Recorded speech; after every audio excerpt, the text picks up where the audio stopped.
Assalamualaikum warahmatullahi wabarakatuh. Alhamdulillah, wassalatu wassalamu ala rasulillah.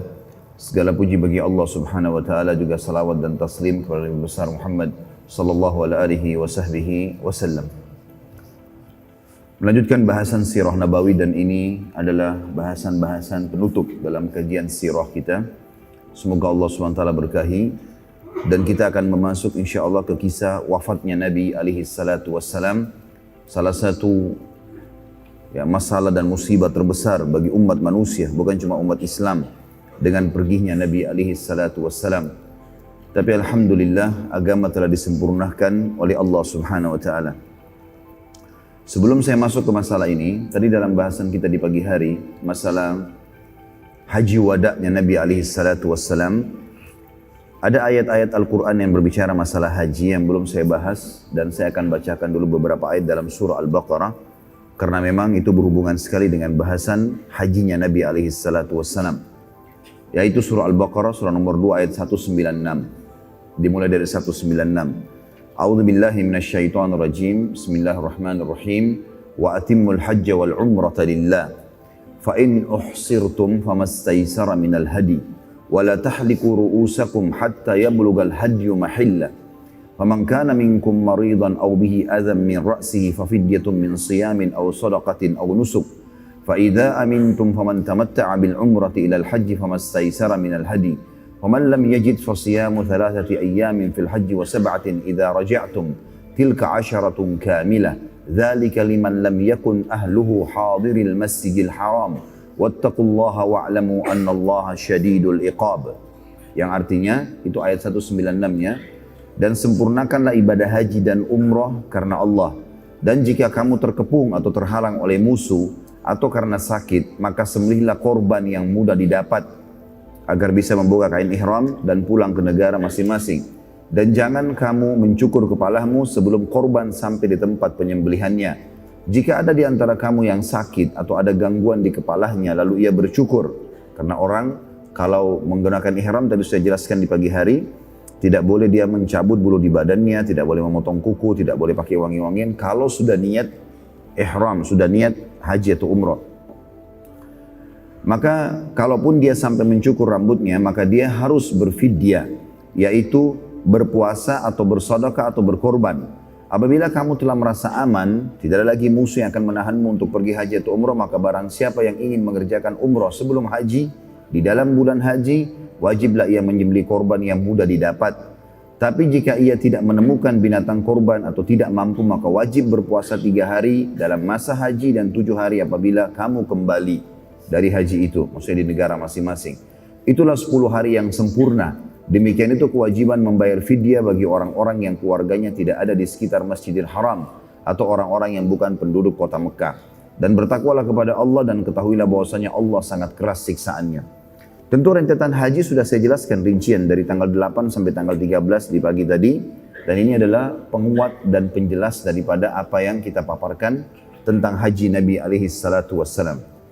Ayat 197-nya berbunyi Al-Hajju Ashhurum Ma'lumat. فَمَنْ فَرَضَ فِيهِنَّ الْحَجَّ فَلَا رَفَثَ وَلَا فُسُوقَ وَلَا جِدَالَ فِي الْحَجِّ وَمَا تَفْعَلُوا مِنْ خَيْرٍ يَعْلَمْهُ اللَّهُ وَتَزَوَّدُوا فَإِنَّ خَيْرَ الزَّادِ التَّقْوَى وَاتَّقُونِ يَا أُولِي الْأَلْبَابِ. Musim haji itu adalah beberapa bulan yang dimaklumi. Ya. Disebutkan awal bulan haji itu adalah Syawal, Dzulqa'dah, dan 13 hari pertama bulan Zulhijjah. Barang siapa yang menetapkan niat dalam bulan itu akan mengerjakan haji, maka dia tidak boleh rafath. Dan rafath artinya mengucapkan kalimat-kalimat syahwat kepada yang bukan pasangan halalnya. Dan kalau dia sudah pakai baju ihram, sudah niat lewati miqat, maka sama pasangan halal pun tidak boleh rafath. Gak boleh lagi ada kata-kata mau berhubungan biologis atau kata-kata yang mengundang pada syahwat, walaupun istri atau suami sendiri. Kalau sudah diniatkan lewat dari miqat, niat untuk haji atau umrah. Dan tidak boleh berbuat fasik.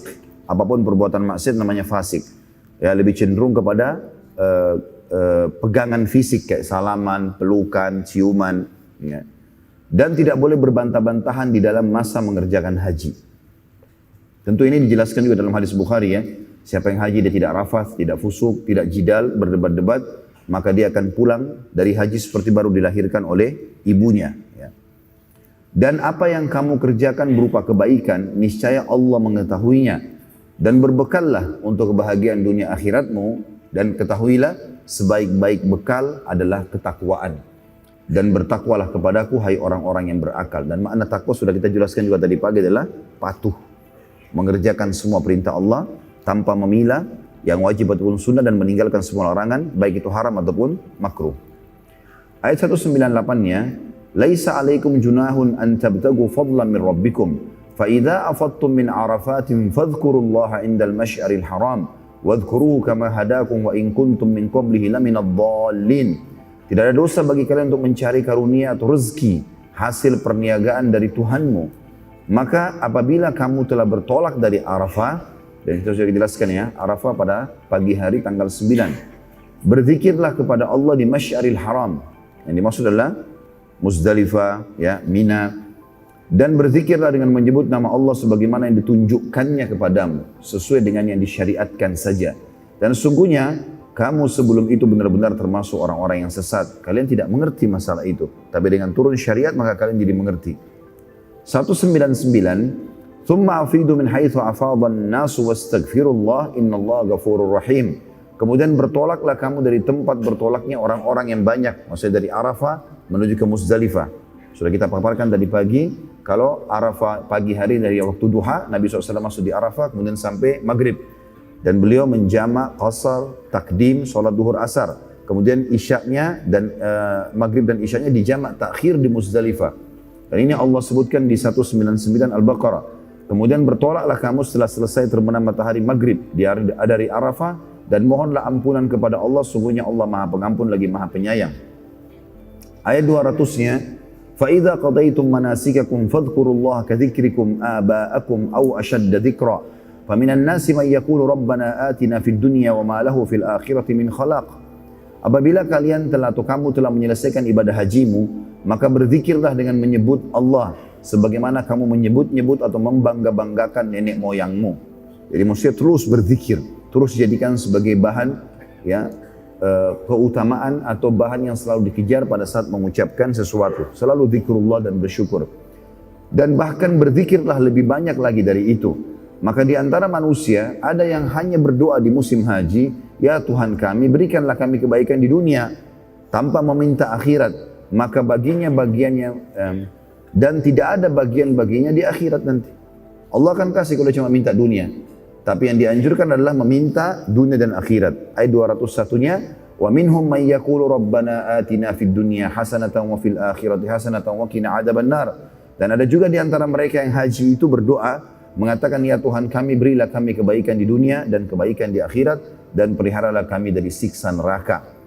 Ayat 202-nya, ulaika lahum nasibun mimma kasabu wallahu sari'ul hisab. Mereka itulah orang-orang yang mendapatkan bahagian daripada yang mereka usahakan dan Allah sangat cepat perhitungannya. Ayat 203, wadhkurullaha fi ayyamin ma'dudat. Faman ta'ajjala fi yawmaini fala ithma alayhi wa man ta'akhkhara fala ithma alayhi liman ittaqa wattaqullaha wa'lamu annakum ilaihi tuhsyarun. Dan berzikirlah atau dengan menyebut nama Allah dalam beberapa hari yang berbilang. Maksudnya adalah mulai hari Nahar tanggal 10 Zulhijjah, Idul Adha, yang saya sudah jelaskan tadi. Kalau Nabi SAW setelah sholat subuh di Muzdalifah, maka beliau bertolak menuju ke Mina untuk jumrah. Masih ingat gak ini? Baik. Di situ dikenal dengan hari-hari berzikir kepada Allah. Mulai hari itu setelah jumrah beliau tahallul alaihissalam, lalu beliau melakukan tawaf. Ya, ifadah, tawaf wajib haji, kemudian beliau menyembelih, lalu kemudian di hari-hari tasyrik 11, 12, 13 beliau berzikir kepada Allah SWT dengan melakukan juga jumrah. Ya, di tanggal 11, 12, 13, tapi pada saat itu sudah menjadi 3, kecil, sedang, besar. Sementara tanggal 10-nya hanya yang besar saja.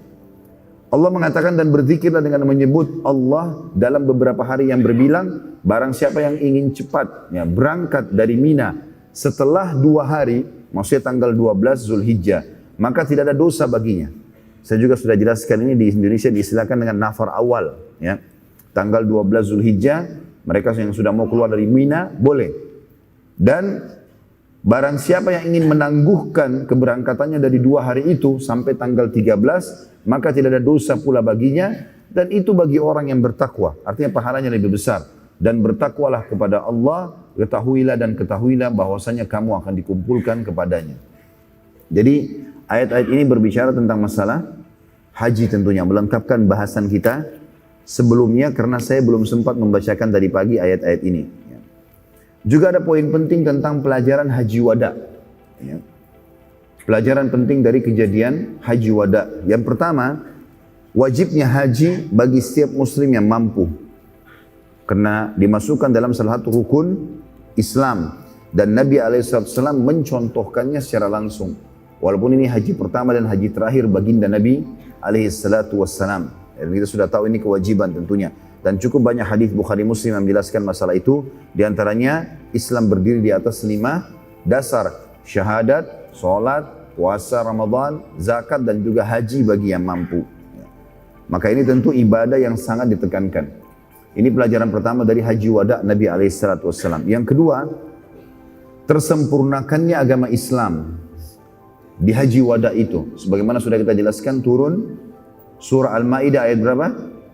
Ayat 3 ya, tentang pengharaman hewan-hewan ya, yang tercekik, jatuh dan seterusnya yang sudah kita jelaskan, dan turunnya ayat hari ini aku sempurnakan agama kalian.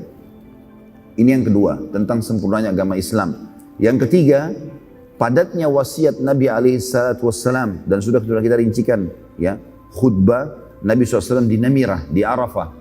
Semuanya dari hal-hal yang berhubungan dengan Allah Subhanahu wa taala sampai ditutup dengan kasus masalah rumah tangga, hak dan kewajiban suami istri, dan sudah kita paparkan juga panjang lebar tentang poin-poin ini pada pertemuan kita sebelumnya. Ini juga pelajaran dari haji wada ya.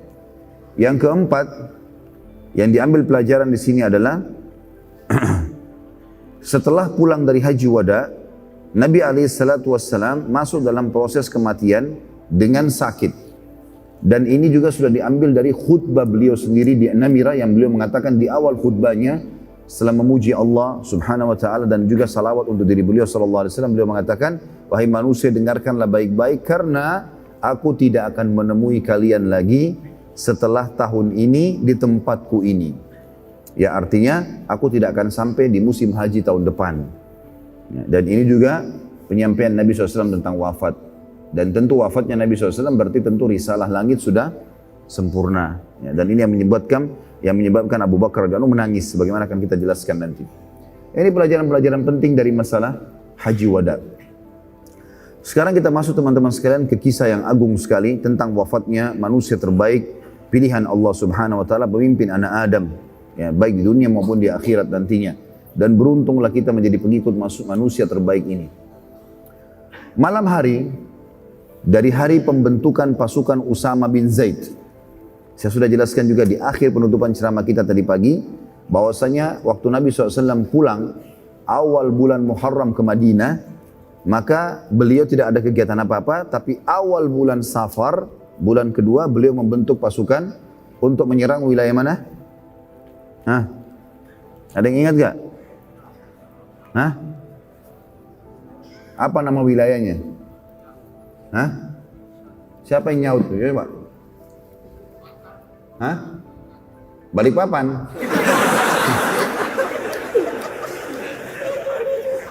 Gak dengar? Balkan, ahsant. Sebab sama banyak kan? Kasih buku tahu. Baik, Nabi SAW membentuk pasukan Usama bin Zaid radhiyallahu anhu untuk ke Balkan, daerah Palestina. Dan tujuan utama adalah merebut Baitul Maqdis dari jajahan pada saat itu, atau di bawah naungan pasukan Romawi. Karena wilayah Tabuk orang-orang Romawi sudah tidak berani melawan Nabi SAW, maka Nabi membentuk pasukan untuk ke sana.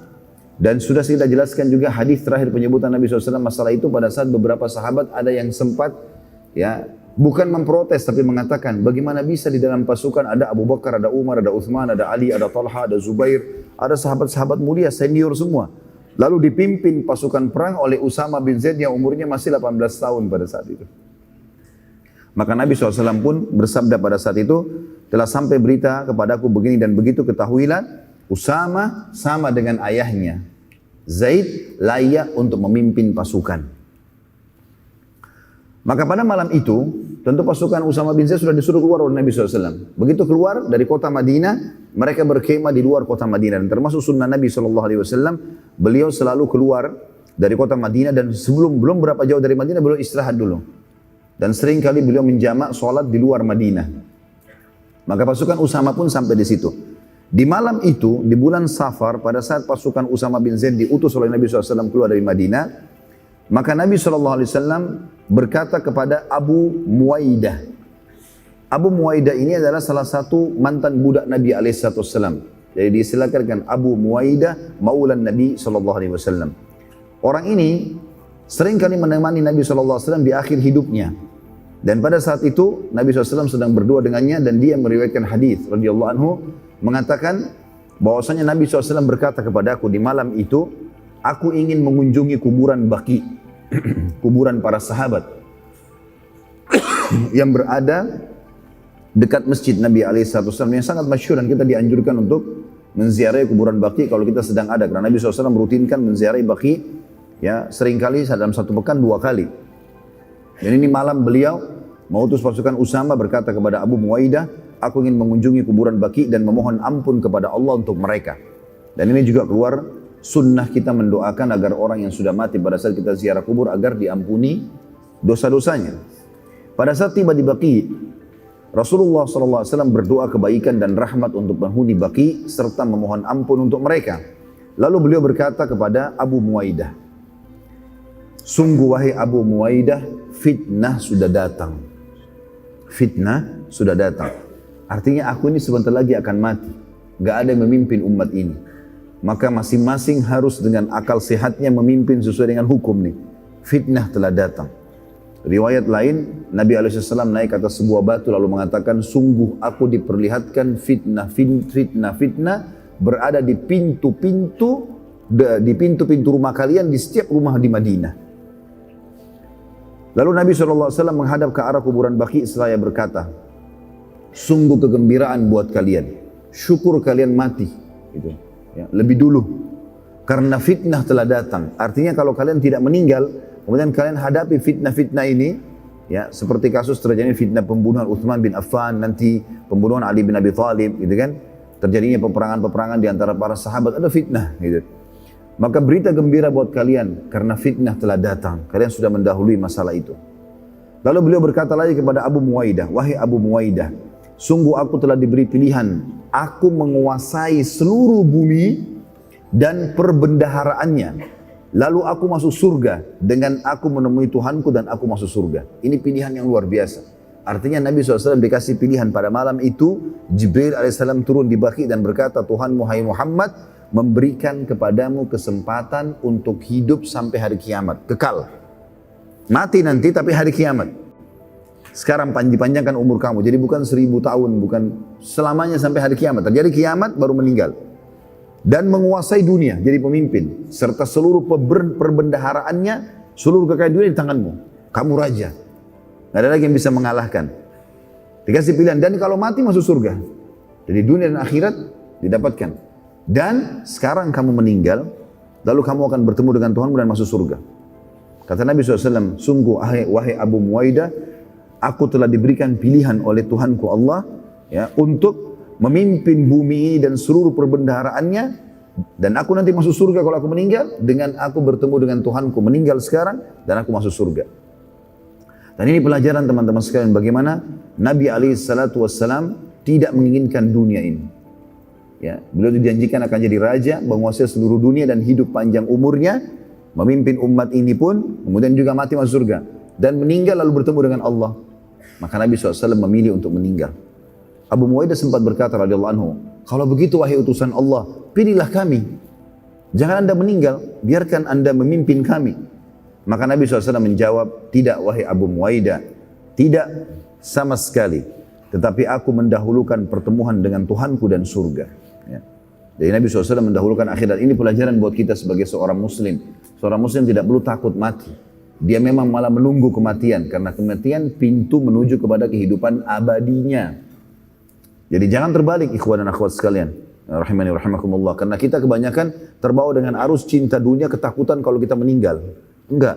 Meninggal itu adalah pintu menuju kepada kehidupan abadi. Mati awal segalanya bagi setiap muslim.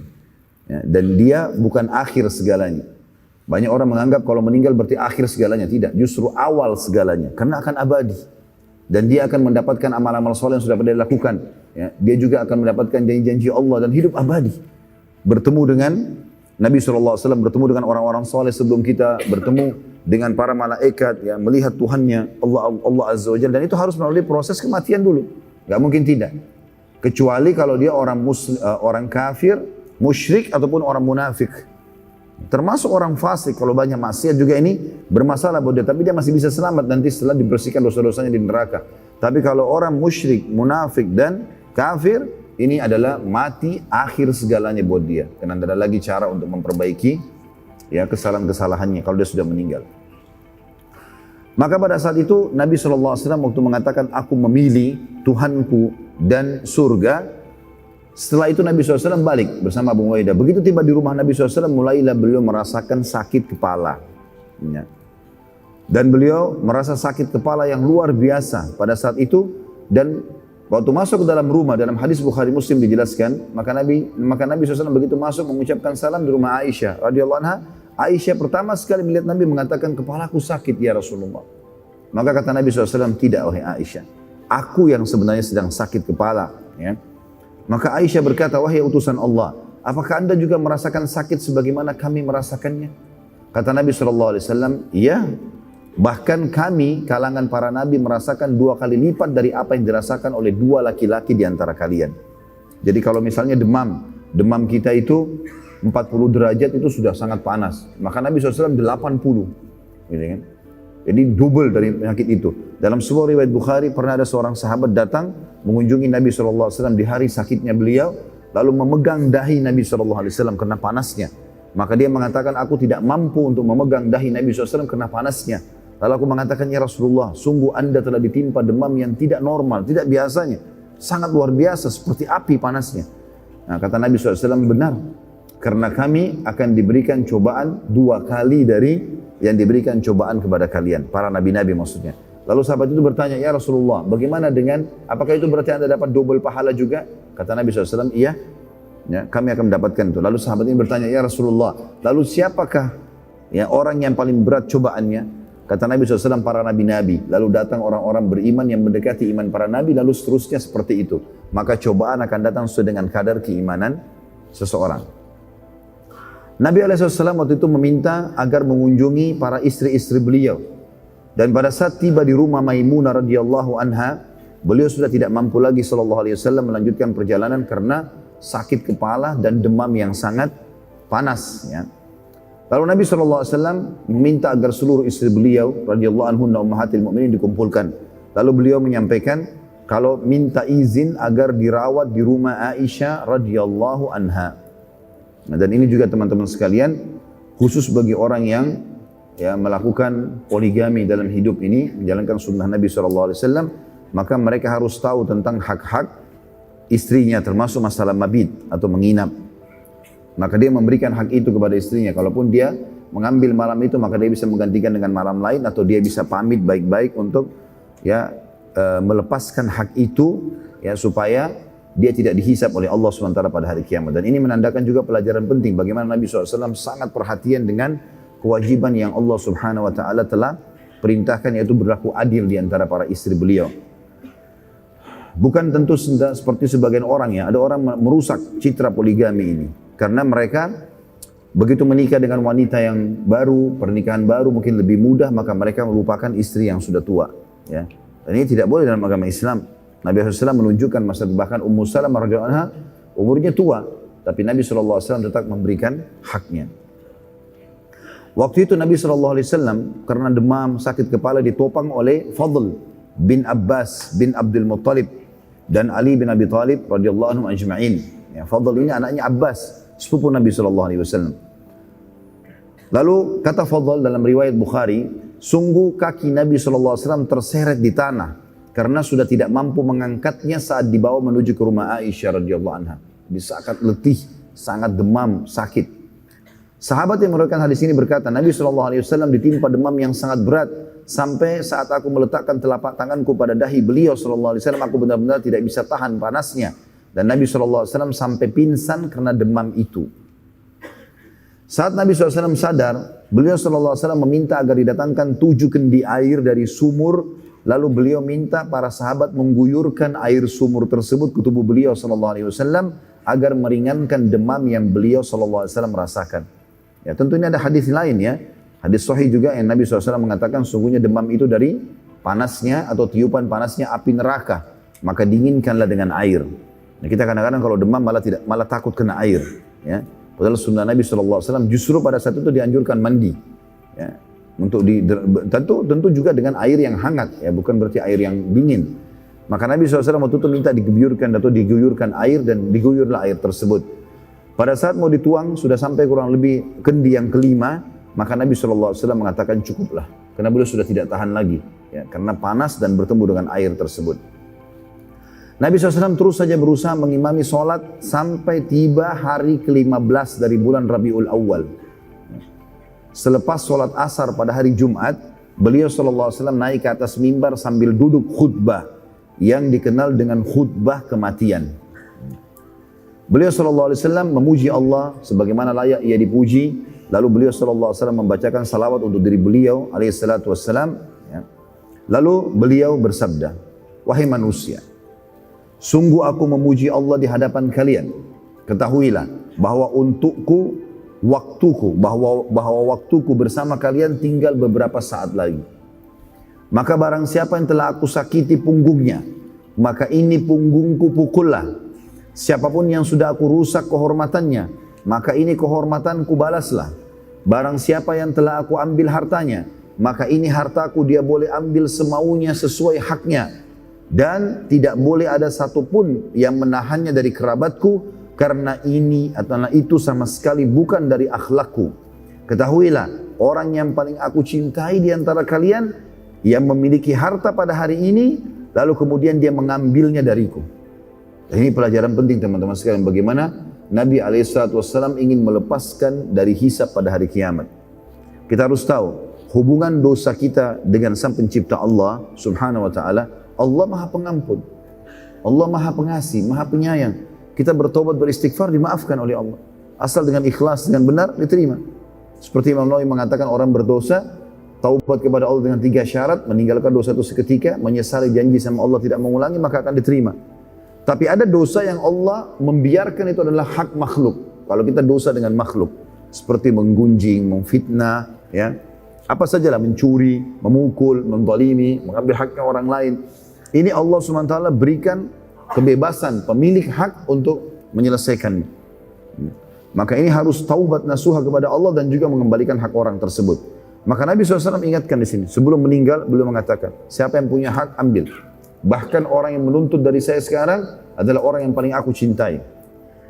Maka ada seorang sahabat sempat berdiri lalu mengatakan, wahai utusan Allah, sungguh aku memiliki 3 dirham yang belum Anda kembalikan. 3 dirham ini sedikit sekali. Ya. Maka para sahabat yang lain menghardiknya mengatakan, bagaimana bisa engkau meminta 3 dirham dari Rasulullah SAW? Halalin selesai gitu. Ya, kadang-kadang Nabi SAW kalau lagi jalan, ada sesuatu yang beliau pengen, lalu sahabat buru-buru membayarnya. Sebenarnya Nabi SAW juga tidak utang di sini ya, tapi dia berusaha untuk membayarkan untuk Nabi SAW. Tapi dia meminta. Cuman para sahabat berbeda dengan fikiran seseorang di antara kita teman-teman, karena mereka bukan mengejar uang tersebut, tapi mereka mengejar poin-poin seperti yang dikatakan orang ini. Maka orang itu menjawab mengatakan, aku mengejar cinta Nabi SAW yang telah beliau SAW janjikan karena menagih. Siapa yang mau nagih, maka akan dapat cinta. Jadi saya tidak butuh 3 dirham itu. Juga ada sahabat, lalu Nabi SAW mengatakan begini kepada Fadl, sepupunya bin Abbas, berikan haknya orang ini 3 dirham. Nabi SAW mengulangi sampai 3 kali, maka tidak seorang pun berdiri. Sampai ada seseorang, ya, dan sampai Nabi SAW mengatakan begini, siapa yang tidak ingin menagihnya, maka sebaiknya ia menghalalkannya. Jadi Nabi SAW betul-betul membersihkan dirinya. Kalau ada yang hadir, punya hak, ya, dia tidak mau nagih karena tidak tega dengan saya atau apapun, maka harusnya dia menghalalkannya. Dan ketahuilah, walau ia menghalalkannya, maka itu tidak berguna untukku hari kiamat. Artinya tidak ada manfaatnya buat aku tuh. Ya. Karena aku tidak dapat menambah pahalaku, tapi dia malah yang dapat pahala. Dan di sini kita lihat teman-teman bagaimana jelinya baginda Nabi SAW dalam menyelesaikan urusannya dengan manusia sebelum wafat, dan beliau SAW mengajarkan bahwa walau dimaafkan tetap akan dihadapkan oleh Allah semua amal seseorang dan diperlihatkan kepadanya hari kiamat. Jadi misalnya antum pernah punya masalah sama seseorang, lalu antum mengatakan maafin saya, dia mengatakan baiklah saya sudah maafkan. Ya. Ini, perilaku ini tetap akan kita saksikan pada hari kiamat. Ini, pada saat tanggal ini, di hari ini, di lokasi ini, kamu pernah menggunjing orang ini. Kemudian pada hari ini, pada waktu ini, di tempat ini, kamu minta maaf. Dan kamu dimaafkan. Jadi bukan berarti dihapus di sini, dimaafkan lalu tidak tertulis di buku amal. Semuanya di buku amal teman-teman, baik dosa yang pernah kita lakukan dan kita bertaubat, atau kita tidak bertaubat darinya. Semuanya akan dilihat. Maksud dalam firman Allah SWT, فَمَنْ يَعْمَلْ مِثْقَالَ ذَرَّةٍ خَيْرًا يَرَى وَمَنْ يَعْمَلْ مِثْقَالَ ذَرَّةٍ شَرًّا يَرَى. Siapa yang berbuat seperti biji sawi dari kebaikan dia akan lihat, siapa yang berbuat seperti biji sawi dari keburukan dia akan melihat. Artinya, walaupun dia sudah taubat tetap akan dipaparkan untuknya pada hari kiamat. Dan ini juga sebagian ulama mengatakan diambil dari statement Nabi SAW, kalaupun dia sudah maafkan maka tidak berguna bagi aku. Lalu Nabi SAW bersabda, ketahuilah, ada seorang hamba yang telah diberi pilihan oleh Tuhannya untuk memimpin dunia dan seluruh perbendaharaannya, lalu masuk surga dengan bertemu dengan Tuhannya dan masuk surga pula. Maka ia memilih bertemu Tuhannya dan masuk ke dalam surga. Mendengar pernyataan Nabi SAW ini, maka Abu Bakar pun menangis terisak-isak. Lalu berkata, kami menebus anda dengan jiwa, harta dan keluarga kami, wahai utusan Allah. Maka Nabi SAW mengatakan, kebaikan darimu wahai Abu Bakar.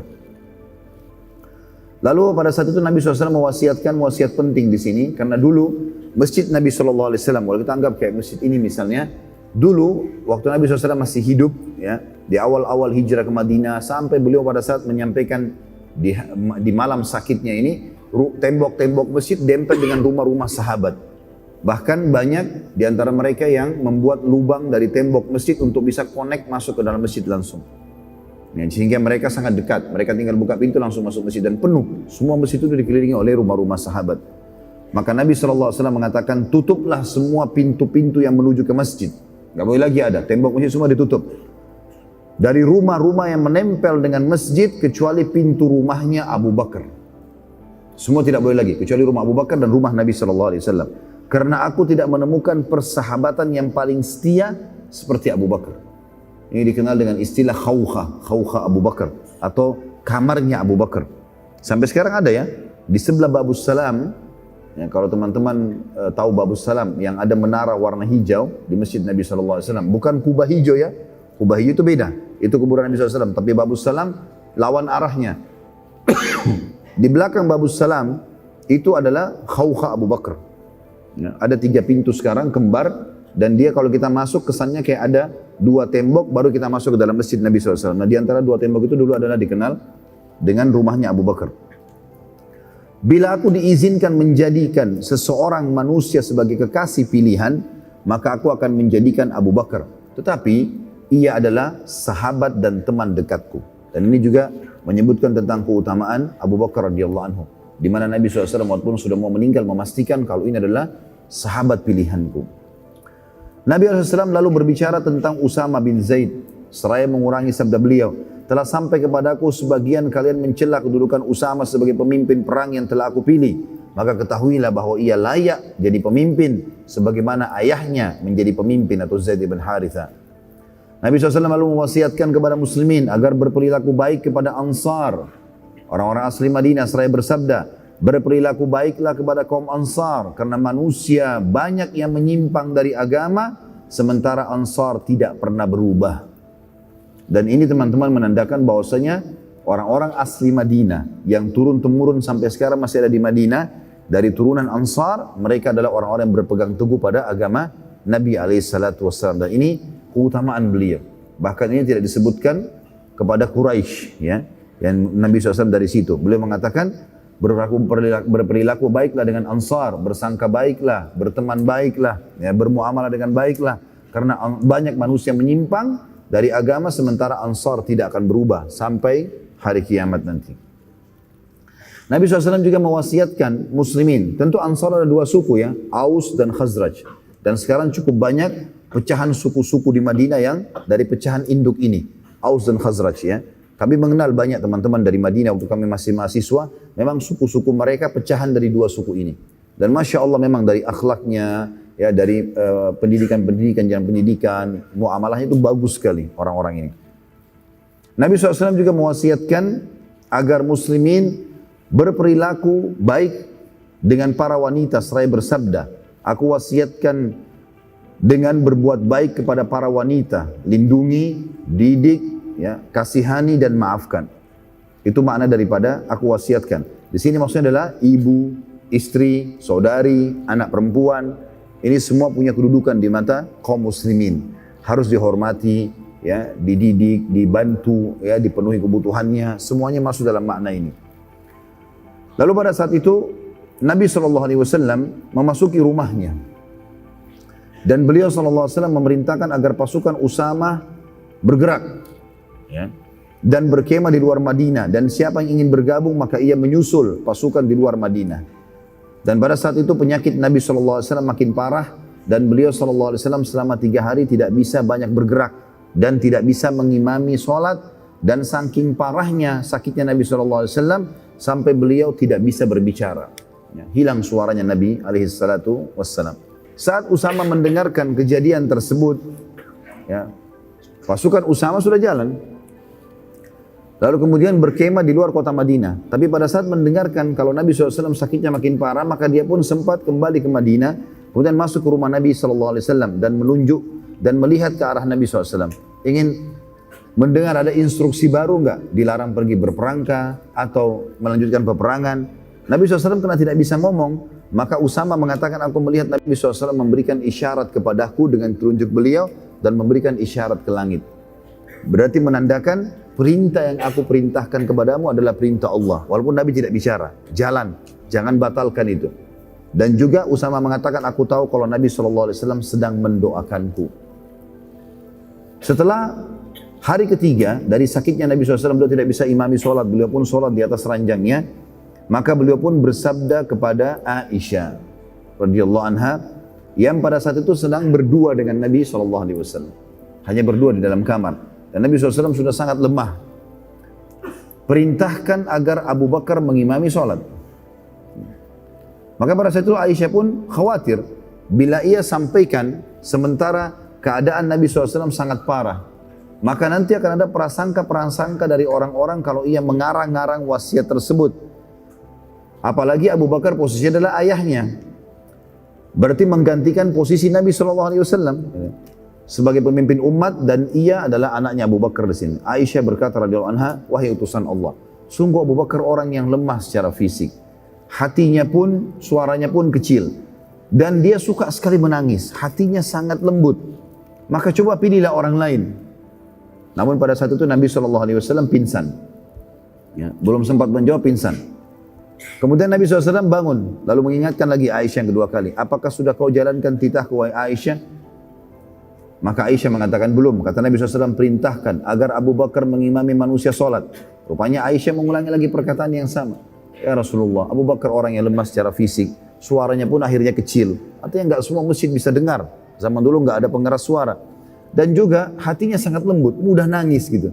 Pilihlah orang lain ya Rasulullah. Maka Nabi SAW pingsan yang kedua kali. Ya, tidak sempat menjawab di sini. Kemudian Nabi SAW bangun yang ketiga kali, sadar, tanya lagi, Aisyah, sudah jalankan belum? Maka Aisyah mengatakan belum. Kata Nabi SAW, perintahkan Abu Bakar untuk mengimami sholat. Aisyah pun mengulangi yang ketiga kali perkataan yang sama. Maka di sini Nabi SAW sempat marah dan mengatakan, sungguh kalian wahai wanita sama saja dengan penggoda-penggoda Yusuf. Perintahkan agar Abu Bakar mengimami manusia sholat. Artinya, jalankan kalau sudah dititahkan, tidak usah punya pilihan lain. Maka pada saat itu pun Aisyah akhirnya ketakutan jangan sampai ya Nabi SAW murka dan ini mengundang murkanya Allah, maka beliau pun akhirnya keluar pada saat itu untuk menemui siapa saja di masjid agar mengimami sholat. Ya. Maka Aisyah radhiyallahu anha setelah mendengar teguran Nabi alaihi salatu wassalam yang tegas kepada beliau, maka dia pun ketakutan. Dan memang perlu digarisbawahi ini pelajaran juga. Tentu Aisyah radhiyallahu anha di sini bukan dinilai sebuah perilaku yang buruk, akhirnya langsung divonis orang yang tidak patuh kepada Nabi alaihi salatu wassalam. Karena kondisi pada saat itu adalah Aisyah bersama dengan Nabi SAW di dalam kamar. Kondisi Nabi SAW lagi sakit parah dan dikhawatirkan nanti masyarakat ada yang atau muslimin berpikir kalau Aisyah mengarang-arang ya wasiat tersebut. Dan beliau juga dengan santun menyampaikan kepada Nabi SAW, ya Rasulullah, Abu Bakar orang yang lemah secara fisik, berarti otomatis suaranya pun kecil, tidak kedengaran, hatinya lembut, suka menangis. Pilihlah orang lain, gitu kan. Walaupun sebenarnya kalau kita kembali kepada hukum agama yang asli, ya yang sebenarnya kalau sudah titah Allah dan Rasulnya tidak boleh dibantah. Mau berat, mau ringan, ya maka semua diterima. Karena Allah Subhanahu Wa Taala menyebutkan dalam surah Al-Ahzab, surah nomor 33 ayat 36. A'udzu billahi minasyaitonir rajim wa ma kana lil mu'minin wala mu'minatin idza qadallahu wa rasuluhu amran an yakuna lahumul khiyaratu min amrihim. Wa may ya'sillaha wa rasulahu faqad dhalla dhalalan mubina. Dan tidaklah patut bagi laki-laki mukmin dan tidak pula bagi perempuan mukminah apabila Allah dan Rasulnya telah menetapkan satu ketetapan, akan ada bagi mereka pilihan yang lain tentang urusan mereka. Dan barang siapa yang mendurhakai Allah dan Rasulnya, maka sungguh dia telah sesat dengan kesesatan yang nyata. Jadi di sini jelas sekali ayat ini menekankan kalau sudah titah dari Nabi SAW atau ya tentu di awal dari titah Allah SWT dan titah Nabi SAW, maka otomatis seorang mukmin tidak ada pilihan lain. Haram, selesai ditinggalkan. Kalau mau lakukan berarti dia tahu konsekuensi hukumnya. Maka Aisyah radhiyallahu anha karena ketakutan pada saat itu, beliau pun akhirnya keluar dari rumah, dan orang yang pertama ditemui dari pintu rumah Nabi SAW, rumah Aisyah yang dibuka langsung ke masjid adalah sepupu Nabi SAW yang bernama Abdullah bin Zum'ah radhiyallahu anhu. Lalu Aisyah berkata, wahai Abdullah, berdirilah dan perintahkan agar Abu Bakar mengimami manusia sholat. Abdullah waktu itu, dia mencari di masjid tidak menemukan Abu Bakar dan sudah tiba waktu sholat. Maka kebetulan karena Abu Bakar itu berada di luar kota Madinah, ya, atau dalam buku-buku sirah sebagian dikatakan di luar benteng Madinah, karena dulu Madinah memiliki benteng. Keluar dari situ di arah kebun beliau radhiyallahu anhu, maka Abdullah melihat atau mencari siapa kira-kira yang lebih baik setelah Abu Bakar. Maka dia pun menemukan Umar bin Khattab ada di masjid. Maka Abdullah mengatakan, wahai Umar, berdirilah dan imamilah manusia. Di sini juga pelajaran teman-teman sekalian ya. Kalau instruksi terarahkan kepada satu orang, dan instruksi ini memang penting sekali, seperti mengimami sholat itu penting sekali, gitu kan? Ternyata tidak ditemukan orangnya, maka semestinya dia harus berusaha dulu, terus saja, karena ini perintah dari Nabi SAW. Kalau tidak bisa, maka harus kembali menanyakan, kira-kira kalau tidak ada siapa yang akan menggantikan. Tapi di sini Abdullah radhiyallahu anhu berijtihad. Beliau lalu melihat, kayaknya Abu Bakar tidak ada nih, keliling masjid nggak ada, nggak sempat keluar masjid, nggak sempat nanyakan, nggak sempat keluar Madinah. Maka dia lihat ada Umar, langsung dia bilang, hai Umar, berdirilah imamilah sholat. Umar pun berfikir, karena Abdullah sepupu Nabi SAW, maka dia pun mengira bahwasanya ini adalah perintah dari Nabi SAW. Dan Umar orangnya jahur, suaranya keras. Maka Umar pun waktu iqamah sholat mengimami sholat, dan Nabi SAW dengar suaranya Umar, bukan suaranya Abu Bakar jadi imam. Maka Nabi SAW pada saat itu mengangkat suara beliau semampu mungkin sambil mengatakan, sungguh Allah dan Rasulnya menolak menjadi imam kecuali Abu Bakar. Ya. Maka Nabi SAW dan Nabi SAW mengulang ini sampai 3 kali. Dan yang keempat beliau mengatakan, mana Abu Bakar? Padahal Umar bin Khattab lagi jadi imam pada saat itu. Dan Nabi SAW tegas di sini, tidak boleh. Abu Bakar saja. Allah dan Rasulnya tidak menerima kecuali Abu Bakar. Dan ini teman-teman sekalian, ulama mengatakan ini termasuk dalil yang sangat sharih, yang sangat jelas. Kalau pemimpin setelah meninggal Nabi SAW hanya Abu Bakar. Ya, karena pada saat itu pemimpin sholat, mengimami sholat. Ini sudah saya jelaskan pada saat memaparkan materi tentang kriteria pemimpin dalam Islam. Di antaranya, ya, dia bisa memimpin sholat. 5 waktu jadi imam, gitu kan. Karena Umar sudah terlanjur mengimami sholat pada saat itu, maka ia pun melanjutkan sholatnya, lalu Abu Bakar dicari oleh Abdullah bin Zum'ah tadi karena merasa bersalah, dan akhirnya menemui Abu Bakar ada di luar kota Madinah. Dan kemudian menyampaikan tentang pesan Nabi SAW, maka Abu Bakar segera datang. Dan waktu itu kebetulan waktu sholat maghrib. Sudah maghrib, maka Umar pun mengimami sholat, makanya suaranya kedengaran. Dan Abu Bakar setelah ditemukan sebelum Isya, maka Abu Bakar pun akhirnya mengimami Isya. Mulai dari hari itu tentunya, ya, sholat Isya sampai 3 hari ke depan. Tepatnya dari hari Jumat sampai hari Senin. Karena kejadian ini adalah hari Jumat. Beberapa hari Nabi SAW sakit. Dari Jumat sampai Senin ini, Jumat, Sabtu, Ahad, Senin. 4 hari Nabi SAW sakit keras. Suaranya gak kedengaran kecuali kecil. Beliau sangat lemah, sholatnya pun di atas ranjang. Yang beliau wasiatkan terakhir suruh Abu Bakar menjadi imam. Di hari Selasa, tanggal 12 Rabiul Awal tahun 11 Hijriah, Nabi SAW merasa baikan. Tepatnya di sholat subuh. Beliau merasa dirinya tiba-tiba sehat, beliau bisa berdiri SAW, lalu beliau pun berwudu, dan kemudian beliau keluar ingin sholat, mengimami orang. Dan menemukan pada saat itu ternyata para sahabat sedang sholat subuh berjamaah dengan Abu Bakar. Dan Nabi SAW melihat mereka pada khusyuk semuanya mendengarkan ayat-ayat yang dibaca oleh Abu Bakar. Maka Nabi SAW sangat gembira melihat keadaan mereka. Artinya dengan kondisi seperti ini walaupun beliau meninggal beliau tidak akan merasa kehilangan umatnya. Rumah Aisyah radhiyallahu anha punya 2 pintu. Ada pintu langsung masuk ke masjid, ada pintu untuk keluar ke jalan Madinah. Maka pintu yang menuju ke masjid ini tidak dibuka kecuali Nabi SAW keluar di situ. Dan waktu Aisyah membuka pintu kemarin, ya itu memang belum waktu sholat. Biasanya kalau waktu sholat terbuka itu hanya Nabi SAW. Maka para sahabat merasa yang buka pintu ini Nabi SAW. Sementara mereka sholat. Ya. Waktu Nabi SAW lewat di hadapan mereka, para makmum ini, menuju ke arah imam tempatnya Abu Bakar. Maka para sahabat meyakini bahwasanya betul Nabi SAW. Dan saking gembiranya, hampir seluruh sahabat waktu itu membatalkan sholat mereka.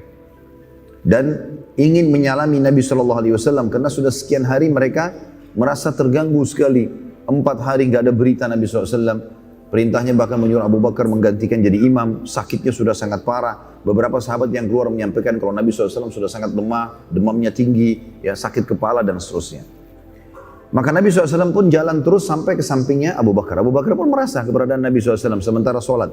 Maka Abu Bakar pun ingin pindah dan mempersilahkan Nabi SAW untuk jadi imam. Sementara lagi sholat. Ya. Kemudian Nabi SAW memberikan isyarat agar Abu Bakar tetap jadi imam. Dan beliau SAW sholat di sebelah Abu Bakar. Abu Bakar pada saat itu menyampaikan atau melanjutkan sholatnya. Kemudian beliau berkata, ya, atau pada saat itu beliau memberikan isyarat kepada Nabi untuk maju. Tapi Nabi SAW tetap membalas isyarat tersebut agar Abu Bakar tetap jadi imam. Lalu beliau bersabda, sementara Abu Bakar lagi sholat. Nabi bisikkan kalimat mengatakan, imamilah manusia wahai Abu Bakar. Maka Abu Bakar pun melanjutkan sholatnya dan Nabi SAW berdiri sebelah kanan Abu Bakar radhiyallahu anhu. Dan ini menandakan teman-teman sekalian, boleh kita mengingatkan orang yang sedang sholat dengan kalimat, ya. Maaf, kiblatnya ke kanan sedikit, ya. Ini begini, di depan anda ada najis, dibahasakan. Walaupun orang sholat, dia tidak perlu membalasnya, tapi memberikan peringatan kepadanya. Tadi sholatnya kurang, misalnya. Riwayat lain berbunyi bahwasanya Nabi SAW mengimami sholat. Riwayat lain ada, dua-duanya riwayat sahih menjelaskan Abu Bakar pindah, lalu Nabi SAW mengimami sholat. Hanya saja beliau mengimami sholat sambil duduk. Dan Abu Bakar radhiyallahu anhu sholat berdiri sebelah kanan Nabi SAW, seraya mengeraskan suara agar makmum mengetahui gerakan Nabi SAW. Dan dari sini juga keluar sebuah hukum, kalau imam suaranya nggak kedengaran, maka boleh makmum di belakangnya yang mengingatkan tentang panggilan-panggilan ruku, i'tidal, sujud, ya, dikeraskan suara. Selepas salam, Nabi SAW naik ke atas mimbar dengan dibantu oleh beberapa sahabat beliau dan beliau pun berkhutbah sambil duduk karena kondisi fisiknya masih lemah, tapi beliau merasa sudah baikan. Lalu beliau pun bersabda, wahai manusia, setelah tahmid dan salat untuk diri beliau SAW, beliau mengatakan, wahai manusia, ketahuilah, fitnah telah datang seperti potongan dari malam hari yang gelap. Seseorang yang duduk lebih baik dari yang berdiri, dan yang berdiri lebih baik daripada yang berjalan. Ya. Artinya setelah aku meninggal nanti ini akan banyak masalah-masalah kalian hadapi. Maka kalau lagi tersebar fitnah, maka ketahuilah yang duduk, yang tidak ikut-ikutan lebih baik daripada yang berdiri. Dan yang berdiri lebih baik daripada yang berjalan. Artinya makin tidak terlibat makin baik. Nah, tentu di sini ya sebagian ulama menghubungkan ini dengan kasus yang terjadi di antara para sahabat. Ya. Ingatlah, jangan kalian memujiku melampaui batas setelah aku meninggal nanti. Sebagaimana Nasara atau Nasrani, orang-orang Kristen, memuji Isa putra Maryam. Tadinya orang-orang Nasrani mengatakan Isa adalah Nabi Allah. Lama-lama karena cintanya sama Nabi Isa SAW, mereka mengubah, mengatakan anaknya Allah. Hati-hati, jangan sampai kalian melampaui batas. Dan jangan pernah jadikan kuburanku sebagai hari raya, dikunjungi dan merayakan sesuatu di kuburanku. Sesungguhnya Allah melaknat siapapun yang menjadikan kuburan Nabi mereka sebagai hari raya.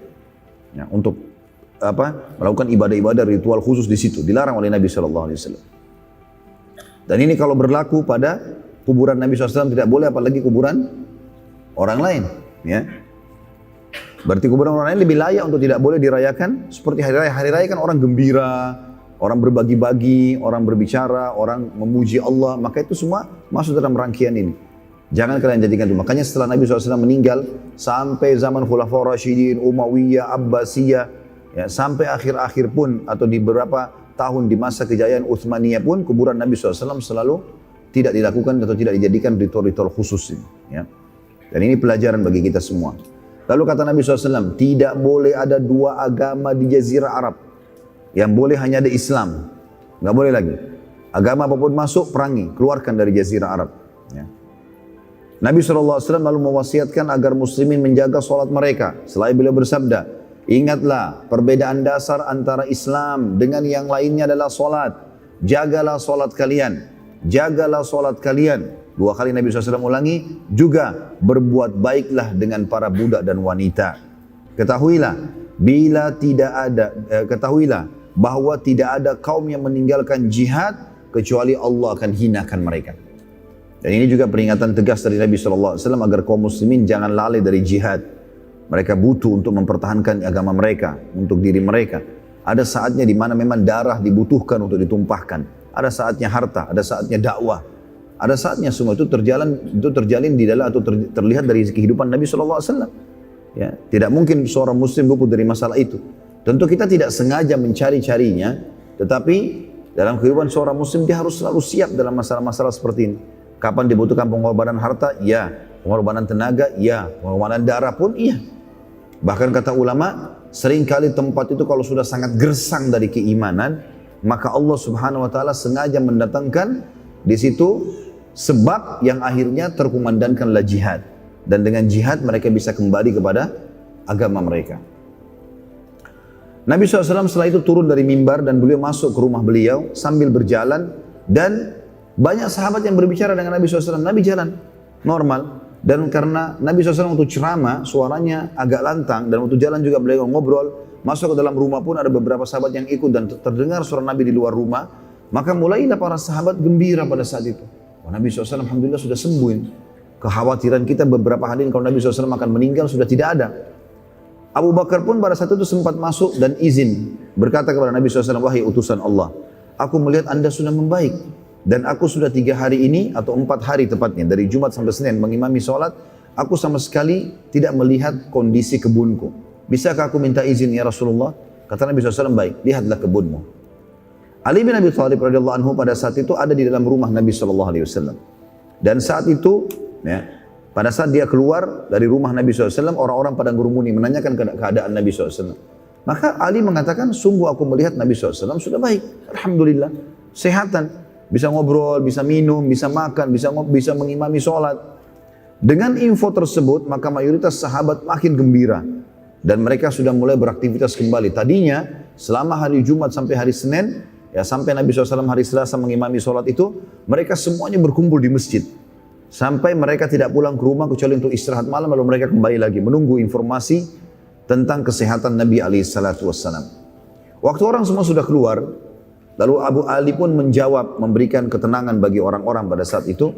Maka Abbas datang, radhiyallahu anhu majma'in. Paman Nabi SAW lalu berkata, wahai Ali, Aku melihat engkau menenangkan orang-orang. Kata Ali, aku hanya menyampaikan apa yang aku lihat. Memang Nabi SAW sehat. Gitu kan? Maka Abbas berkata, wahai Ali, masuk dan temuilah Nabi SAW. Serta minta wasiat yang baik untuk kita keluarganya. Maksudnya, minta agar Nabi tunjuk kita keluarganya menjadi khalifah atau pengganti setelah beliau meninggal. Dan minta supaya jadi pemimpin. Semua itu karena aku, hai Ali, mengetahui wajah kematian di keturunan Abdul Muttalib. Dan aku melihat dari wajah Nabi SAW tanda-tanda kematian itu.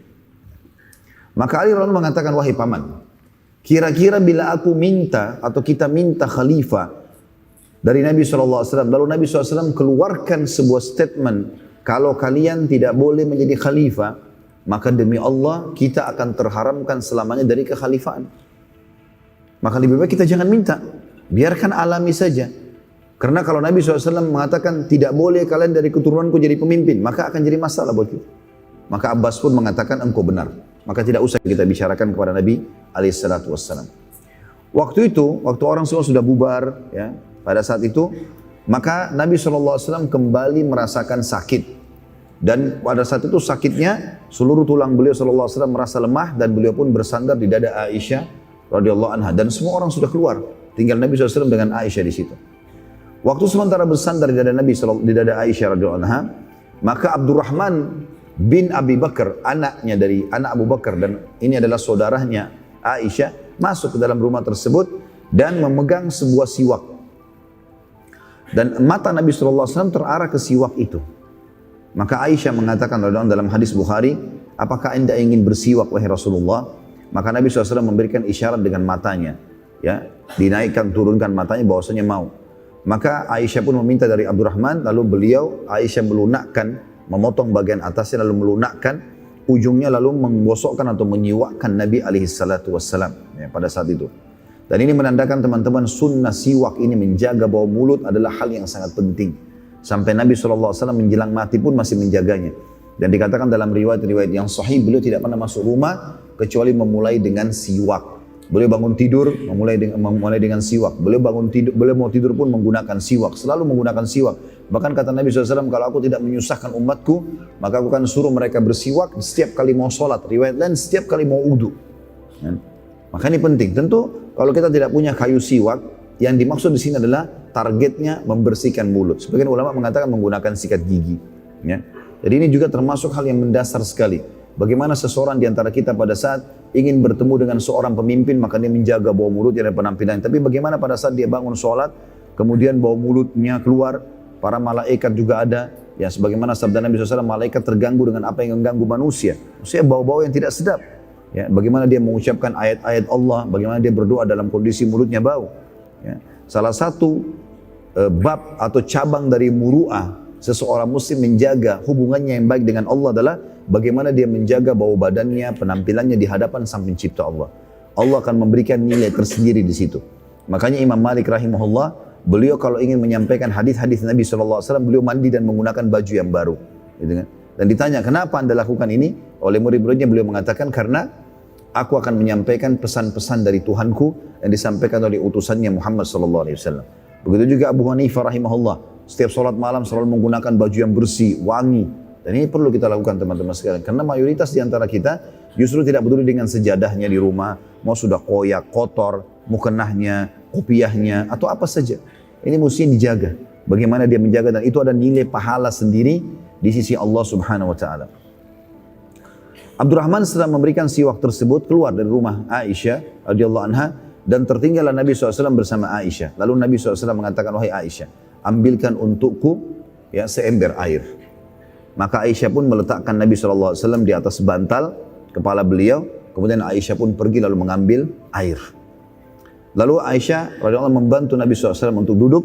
Lalu Nabi SAW memasukkan kedua telapak tangan beliau ke kotak air atau ember air tersebut sambil mengatakan, Inna lil mauti la sakarat. Ketahuilah wahai Aisyah, sesungguhnya mati itu punya masa-masa ketegangan dalam menunggunya. Lalu beliau membasuh wajahnya dengan air alaihi salatu wassalam. Sebagian ulama mengatakan disunnahkan kalau dianggap orang itu sudah menjelang sakaratil maut, tanda-tanda kematian ada pada dirinya di rumah sakit, maka sunnahnya adalah mengusapkan air di wajahnya. Karena Nabi SAW melakukan itu, dan ini disebutkan dalam hadis Bukhari Muslim. Lalu Nabi SAW, kata Aisyah menceritakan dalam hadis Bukhari yang panjang, lalu aku pun melihat Nabi SAW pada saat bersandar di dadaku setelah mengusap air di wajah beliau, lalu beliau menunjuk jarinya ke langit sambil mengatakan, Badir Rafiqil A'la, dan aku berharap ketemu dengan Tuhanku. Ya. Maka kata Aisyah, aku mengetahui kalau ini adalah pilihan terakhir yang diberikan kepada Nabi SAW, apakah beliau mau dipanjangkan umurnya dan tinggal memimpin dunia sampai hari kiamat baru meninggal dan masuk surga, atau beliau meninggal dan bertemu dengan Tuhannya. Dan juga Nabi SAW bersabda dalam hadis yang lain, tidak ada seorang Nabi pun kecuali pada saat mau meninggal diberikan pilihan apakah dia mau dipanjangkan umurnya atau tidak. Maka Aisyah mengatakan, aku tahu di sini Nabi SAW diberikan pilihan terakhir. Akhirnya Nabi SAW mengatakan, mengulangi Barir Rafiqil A'la. Terus beliau mengulangi kalimat tersebut, kata Aisyah radhiyallahu anha, sampai aku melihat leher Nabi SAW terturun lemah dan akhirnya ya tersandar ya atau jatuh di samping punggung kananku. Maka pada saat itu Aisyah pun panik, ya. Beliau pun panik. Dia katakan dalam hadis, aku pun panik, tidak tahu harus berbuat apa. Karena Nabi SAW digerakkan tidak bergerak, artinya sudah meninggal dunia alaihissalam. Maka Aisyah pun mengatakan, aku pun meletakkan kepala Nabi SAW di atas bantal dan aku tidak sadar aku berniyahah. Dan niyahah dilarang, artinya teriak, ya kan? Pada saat orang meninggal, gitu kan?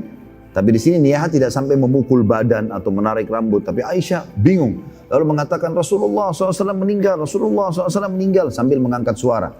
Maka pada saat itu ada sebagian wanita-wanita yang lewat di depan rumah Aisyah, lalu masuk mendengarkan suara tersebut. Lalu mereka pun rame-rame menangisi Nabi alaihi salatu wassalam. Maka karena suara yang menangis cukup banyak, maka tersebarlah pada saat itu suara atau tersebarlah berita kalau Nabi SAW sudah meninggal. Dan dengan sangat cepat tersebar di sana sini. Maka seluruh jalan-jalan di Madinah tersebar berita tentang kematian baginda Nabi alaihi salatu wassalam. Dan waktu itu orang semua bingung karena mereka baru saja tadi mengetahui Nabi SAW mengimami sholat subuh. Ya. Kemudian mereka juga jelas-jelas melihat Nabi SAW berbicara. Ali bin Abi Thalib menyampaikan berita gembira, gitu kan? Maka pada saat itu mereka tidak sadar.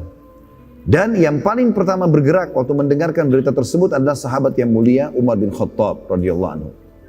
Jadi siapa yang tidak kenal imannya Umar, teman-teman sekalian? Tapi ini musibah yang sangat besar, meninggalnya utusan Allah SWT. Kita saja mungkin di malam ini, saya waktu baca kisah ini seringkali rasanya mau meneteskan air mata. Bagaimana ya dalam kondisi pada saat itu kita melihat baginda Nabi SAW. Kalau sekarang saja kita tidak lihat, kita tersentuh mendengarkan kisah ini, bagaimana dengan pada saat kita hadir tiap hari berbaur dengan beliau, berperang sama beliau, kemudian sholat sama-sama, lalu kemudian kehilangan, itu satu hal yang memukul. Walaupun para sahabat faham kalau kematian tadi saya katakan adalah pintu untuk menuju ke akhirat, sebagaimana akan kita dengarkan nasihat dari Abu Bakar nanti radhiyallahu anhu. Umar bin Khattab pada saat dengar itu tidak bisa menerima keadaan. Maka Umar bin Khattab langsung masuk ke dalam masjid, ya. Kemudian beliau naik di atas mimbar Nabi SAW. Dan sementara menuju ke masjid, beliau memanggil-manggil muslimin. Berkumpullah, berkumpullah. Ya. Maka berkumpul orang-orang di masjid, cukup banyak. Gitu kan. Karena sudah tersebar berita kematian Nabi SAW. Lalu Umar setelah tahmid dan salawat, beliau langsung mengatakan, ketahuilah, kalau Nabi Muhammad SAW hanya pingsan, sebagaimana pingsannya Musa AS pada saat melihat Tuhannya, atau dia minta melihat Tuhannya di Bukit Tursina. Dan siapapun yang mengatakan Nabi SAW telah meninggal, aku akan penggal lehernya. Dalam kondisi orang lagi panik, Nabi SAW meninggal, Umar pun mengancam dengan penggal kepala pada saat itu. Jadi orang, waktu itu ada beberapa sahabat yang datang mengelilingi Umar, lalu menyetujui. Semuanya menghunuskan pedangnya. Gitu kan? Lalu mendukung Umar bin Khattab. Tidak boleh ada yang mengatakan Nabi SAW meninggal. Terus saja Umar mengumandangkan kalimat tersebut. Sampai akhirnya ada seseorang yang datang menemui Abu Bakar. Dan Abu Bakar kebetulan lagi di kebunnya tadi. Dia pamit dengan Nabi SAW. Lalu menyampaikan tentang kejadian tersebut. Maka Abu Bakar datang langsung menuju ke rumah Nabi SAW. Dan pada saat Abu Bakar masuk melihat Nabi SAW tergeletak. Kepala beliau di atas bantal. Kemudian tergeletak dan matanya tertutup, maka Abu Bakar sudah faham kalau Nabi SAW yang mulia sudah meninggal dunia. Maka Abu Bakar pun mengucapkan kalimat yang luar biasa. Beliau mengecup di antara dua kening Nabi SAW, kemudian beliau mengatakan, engkau hidup mulia dan meninggal dalam keadaan mulia dan bahagia. Adapun kematian yang telah Allah catatkan, sungguh telah engkau rasakan wahai utusan Allah. Maka ketahuilah, engkau tidak akan pernah merasakan mati lagi setelah hari ini. Lalu Abu Bakar pun menutup wajah Nabi SAW dengan kain, memberikan isyarat kalau ini adalah sudah meninggal dunia. Lalu Abu Bakar keluar ke masjid. Sementara di masjid orang lagi hiruk-pikuk keadaannya. Umar bin Khattab lagi dengan suara kerasnya mengancam, siapa yang berani mengatakan Nabi SAW meninggal, aku penggal lehernya. Kalimat itu terus yang diucapkan. Maka Abu Bakar pun datang, lalu mengatakan, tenanglah wahai Umar, ala rizkika ya Umar. Umar gak mau dengar. Umar tidak dengar pada saat itu. Dia sudah tahu Abu Bakar mengucapkan, tapi dia tidak pedulikan lagi. Lalu tetap Umar mengumandangkan kalimat tersebut. 2 kali Abu Bakar ucapkan, tetap saja. Dan waktu itu kebetulan Umar berdiri di dekat mimbar Nabi SAW. Sudah naik di atas mimbar tadi, teriak, kemudian beliau turun di dekat mimbar, lalu mengumpulkan orang-orang untuk mengucapkan kalimat tadi. Lalu Abu Bakar yang ketiga kali mengucapkan, Umar tidak hiraukan, maka Abu Bakar naik di atas mimbar. Nah, untuk naik di atas mimbar, ya, dan menuju ke mimbar, beliau menepuk pundak Umar lalu mengatakan, ala rizkika hai Umar. Hai ar-rizkika ya Umar. Tenanglah hai Umar. Maka Umar waktu itu balik ke arah Abu Bakar, tanya Abu Bakar. Dia tadi tidak engah masalah itu karena besarnya permasalahan ini gitu. Maka Umar pun duduk untuk mendengarkan apa yang disampaikan oleh Abu Bakar radhiyallahu anhu ajma'in. Maka Abu Bakar pun naik di atas mimbar, kemudian beliau memuji Allah sebagaimana layak dipuji sebagai pencipta dan membacakan salawat kepada Nabi SAW. Lalu beliau mengucapkan kalimat yang mulia. Dan ini merupakan prinsip dasar seorang muslim dalam menghadapi kematian. Kata Abu Bakar, ketahuilah, siapa yang menyembah Muhammad, sesungguhnya Muhammad telah wafat. Dan barang siapa yang menyembah Allah, maka Allah zat yang maha hidup dan tidak akan pernah mati. Lalu Abu Bakar membaca surah Al-Imran, surah nomor 3 ayat 144 yang bunyinya a'udzubillahi minasyaitonir rajim, wa ma Muhammadun illa rasulun qad khalat min qablihi rusul afa imma aw qutila qalabtum ala aqabikum wa may yanqalib ala aqibihi falan yadurrallaha syai'a wa sayazzillahu syakirin. Muhammad itu tidak lain hanyalah seorang rasul. Sungguh telah berlalu sebelumnya beberapa rasul. Apabila dia wafat atau dibunuh, apakah kalian akan murtad atau meninggalkan agama Allah? Barang siapa yang murtad atau kembali ke belakang meninggalkan Islam, maka ia tidak dapat mendatangkan mudarat kepada Allah sedikit pun. Artinya Allah tidak butuh dengan dia. Dan Allah akan memberi balasan kepada orang-orang yang bersyukur. Tentu ayat ini turun pada saat terjadi perang Uhud, ya. Bukan baru turun pada saat itu, turunnya pada saat terjadi perang Uhud. Waktu muslimin terdesak setelah 43 orang pemanah Nabi SAW turun dari bukit pemanah dan sisa 7 orang lalu dibunuh oleh pasukan Khalid bin Walid. Ya, kemudian mulailah pasukan muslimin kacau balau, banyak yang terbunuh termasuk Nabi SAW sendiri waktu itu. Luka parah, pundak beliau dihantam pedang 2 kali oleh musuh Islam. Sampai beliau mengatakan aku merasakan sakitnya selama sebulan. Lalu kemudian juga daerah topi beliau, topi besi dipukul dengan pedang sehingga menancap di pipi beliau alaihissalam. Giginya sempat pecah dan keningnya pun berdarah alaihissalam. Maka tersebar berita kalau Muhammad telah mati. Nah, pada saat itu turunlah ayat ini. Ya, apakah kalau Muhammad meninggal kalian akan murtad? Ya, dan seterusnya. Pada saat Umar bin Khattab mendengar ayat tersebut dibaca oleh Abu Bakar, dia lagi berdiri, kemudian dia pun terduduk sambil mengatakan, apakah ayat ini ada dalam kitabullah? Jadi beliau bingung, apakah ayat ini ada dalam Al-Quran? Lalu ia menghadap kepada manusia, setelah itu menundukkan kepala dan berkata, wahai sekalian manusia, sungguh benar utusan Allah telah meninggal. Lalu Umar berkata, saat ayat tersebut dibaca oleh Abu Bakar, maka seakan-akan aku baru mendengarnya saat itu padahal aku menghafalnya di luar kepalaku. Kejadian kematian Nabi SAW ini teman-teman sekalian, sangat memukul jiwa kaum muslimin pada saat itu. Apalagi dianggap tiba-tiba, gitu kan. Setiap sahabat menangis dan salah seorang di antara mereka sempat berkata, aku mencari tempat berteduh di mana aku bisa menangis dengan suara keras karena kesedihan yang mendalam dengan meninggalnya baginda Nabi SAW. Ali bin Abi Thalib, Zubair bin Awam, Talha bin Ubaidillah radhiyallahu anhu mendatangi rumah Ummul Mukminin Aisyah radhiyallahu anha untuk bertakziah. Pada saat tiba waktu sholat duhur, jadi ini tadi kejadiannya di waktu duha, ya. Subuh Nabi mengimami sholat, masih bertemu dengan para sahabat, pas meninggal menjelang duhur. Maka Nabi SAW pada saat menjelang duhur, Bilal pun akan azan. Namun dia tidak mampu melanjutkan azannya, ya, dan dia terus memaksakan. Ya, kemudian dia berkata, demi Allah setelah selesai azan, aku tidak akan azan lagi setelah meninggalnya Nabi alaihi salatu wassalam. Manusia tidak tahu harus berbuat apa setelah meninggalnya Nabi SAW pada saat itu. Orang bingung, apa yang harus dilakukan nih? Siapa yang harus memimpin sekarang? Apa yang harus dilakukan oleh muslimin? Bagaimana dengan nasib pasukan Usama bin Zaid? Maka yang pertama berkumpul memikirkan jalan keluar waktu itu, waktu jenazah Nabi SAW baru akan diurus, adalah kaum Ansar. Kaum Ansar pada saat itu. Maka orang-orang Ansar berkumpul di sebuah kebun namanya Thaqifah. Kebetulan kebun itu punyanya ya suku Sa'ad. Jadi dikenal dengan Thaqifah Bani Sa'ad. Ya tentu tempat ini kalau saya tidak salah sampai hari ini masih ada ya. Jadi ada di belakang perpustakaan Raja Abdul Aziz, itu ada sebuah kebun yang dipagari dan masih rimbun, itu yang dikenal dengan tempatnya Bani Thaqifah berkumpul atau tempatnya berkumpulnya orang-orang pada saat itu. Maka ada dua orang Ansar pada saat mengetahui seluruh orang-orang Ansar sedang berkumpul untuk memilih pemimpin setelah meninggalnya Nabi SAW, karena tidak mungkin Madinah tanpa pemimpin. Maka ada dua orang dari Ansar yang mulia, sahabat mulia bernama Uwain ibn Sa'idah dan yang kedua Ma'an ibn Adi. Ya. Uwain bin Sa'idah dan Ma'an ibn Adi ini adalah orang-orang yang punya kedudukan sangat tinggi di sisi ya muslimin. Kalau kita mau tahu kedudukan dua sahabat ini, kalau Uwain ibn Sa'idah, dialah yang dipuji oleh Allah Subhanahu wa taala dalam surah At-Taubah, surah nomor 9 ayat 108 yang berbunyi, A'udzubillahi minasyaitonirrajim, la takum fihi abada, la masjidun ussisa 'ala taqwa min awwal yawmin haqqu an taquma fi rijalun yuhibbuna an yatahharu wallahu yuhibbul mutahhirin. Janganlah kamu sholat hai Muhammad dalam masjid itu selama-lamanya, maksudnya masjid Dirar yang dibangun oleh orang-orang munafik. Sesungguhnya masjid yang didirikan di atas ketakwaan, maksudnya masjid Kuba. Sejak hari pertama adalah lebih patut kamu sholat di dalamnya, dan di dalamnya atau di sekitarnya terdapat orang-orang yang suka membersihkan diri, suka bersuci. Dan ini ayat ini turun kepada sahabat yang mulia ini. Dan sungguhnya Allah menyukai orang-orang yang bersih, karena Uwain bin Sa'idah radhiyallahu anhu, beliau kalau bersuci, beliau menggabungkan antara istinja sama istijmar.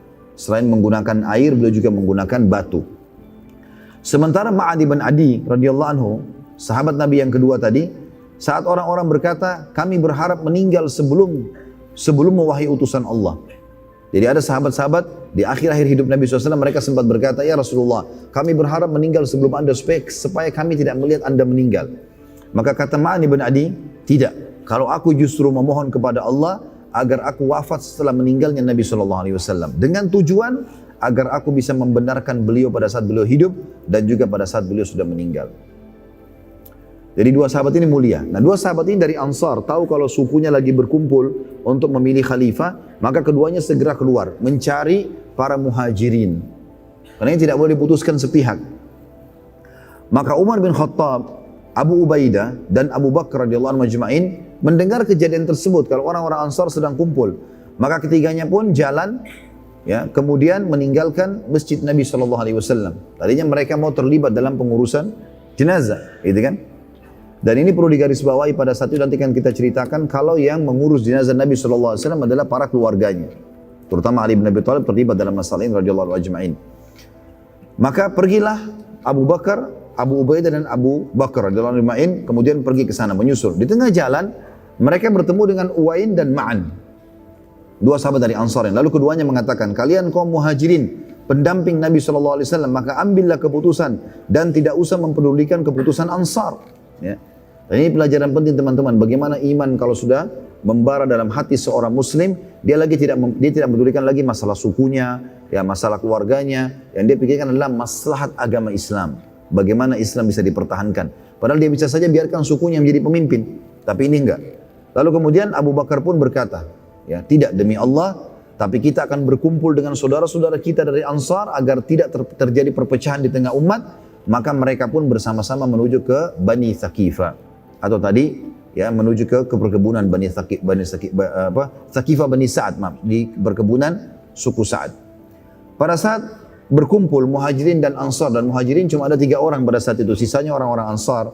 Maka Sa'ad bin Ubadah radhiyallahu anhu, pemimpin orang Ansar, berkata, berdiri lalu memuji Allah Subhanahu wa taala dan membaca salawat pada Nabi sallallahu alaihi wasallam. Lalu dia berkata, wahai sekalian Ansar, Kalian termasuk orang-orang yang awal menganut agama ini, serta memiliki kedudukan dalam Islam yang tidak didapatkan oleh suku lain dari bangsa Arab. Sesungguhnya Muhammad sallallahu alaihi wasallam telah menghabiskan beberapa tahun di kaumnya untuk mendakwai mereka di Mekah agar menyembah Ar-Rahman, Zat yang Maha Penyayang Allah, dan meninggalkan menyembah berhala, sementara tidak beriman dari kaumnya kecuali sedikit saja, dan mereka tidak mampu menolong Nabi SAW serta memenangkan agamanya. Juga mereka tidak mampu menolak keburukan yang terarahkan kepada mereka sampai Allah menghadirkan kalian dan memberikan kesempatan mulia dan melimpahkan nikmat, ya, dengan mengaruniakan kepada kalian beriman kepada Allah, kepada Rasulnya, serta menolongnya, ya, menolong Nabi SAW. Juga para sahabat-sahabatnya hijrah dari Mekah, serta mempertahankan agamanya, juga berjihad melawan musuh-musuhnya, musuh Nabi SAW. Dan kalian sangat tegas dalam memperjuangkan agama Islam, sampai seluruh jazirah Arab menganut agama Islam. Akhirnya Allah memuliakan agama dan membinasakan musuh-musuh dan membuat kalian berkuasa terhadap bangsa Arab. Serta Allah mematikan utusannya, ya maksudnya Nabi SAW, sementara ia Allah dan utusannya ridho pada kalian. Oleh karena itu, kalian adalah orang yang berhak atas keputusan kepemimpinan setelah meninggalnya Nabi SAW, maka putuskanlah. Mendengar statement Sa'ad bin Ubadah radhiyallahu anhu, Umar bin Khattab berkata, aku sudah menyusun jawaban dengan susunan kata-kata untuk menjawab perkataan atau pernyataan Sa'ad. Pada saat Sa'ad selesai, Umar bin Khattab ingin berdiri, maka Abu Bakar pun menahan tangannya seraya berkata, tenanglah wahai Umar. Lalu Umar duduk kembali, lalu Abu Bakar mulai berkata, mengatakan setelah memuji Allah Subhanahu wa taala sebagaimana layak dipuji sebagai pencipta, dan juga ya membacakan salawat kepada Nabi sallallahu alaihi wasallam, beliau mengatakan, wahai sekalian manusia, kami kaum Muhajirin adalah orang-orang yang pertama menganut Islam. Tersucikan nasab-nasab kami. Terdekat rumahnya dengan Nabi sallallahu alaihi wasallam. Waktu di Mekah kami tetangga Nabi sallallahu alaihi wasallam. Memiliki kedudukan yang tinggi dalam agama. Paling banyak keturunannya dari bangsa Arab, ya.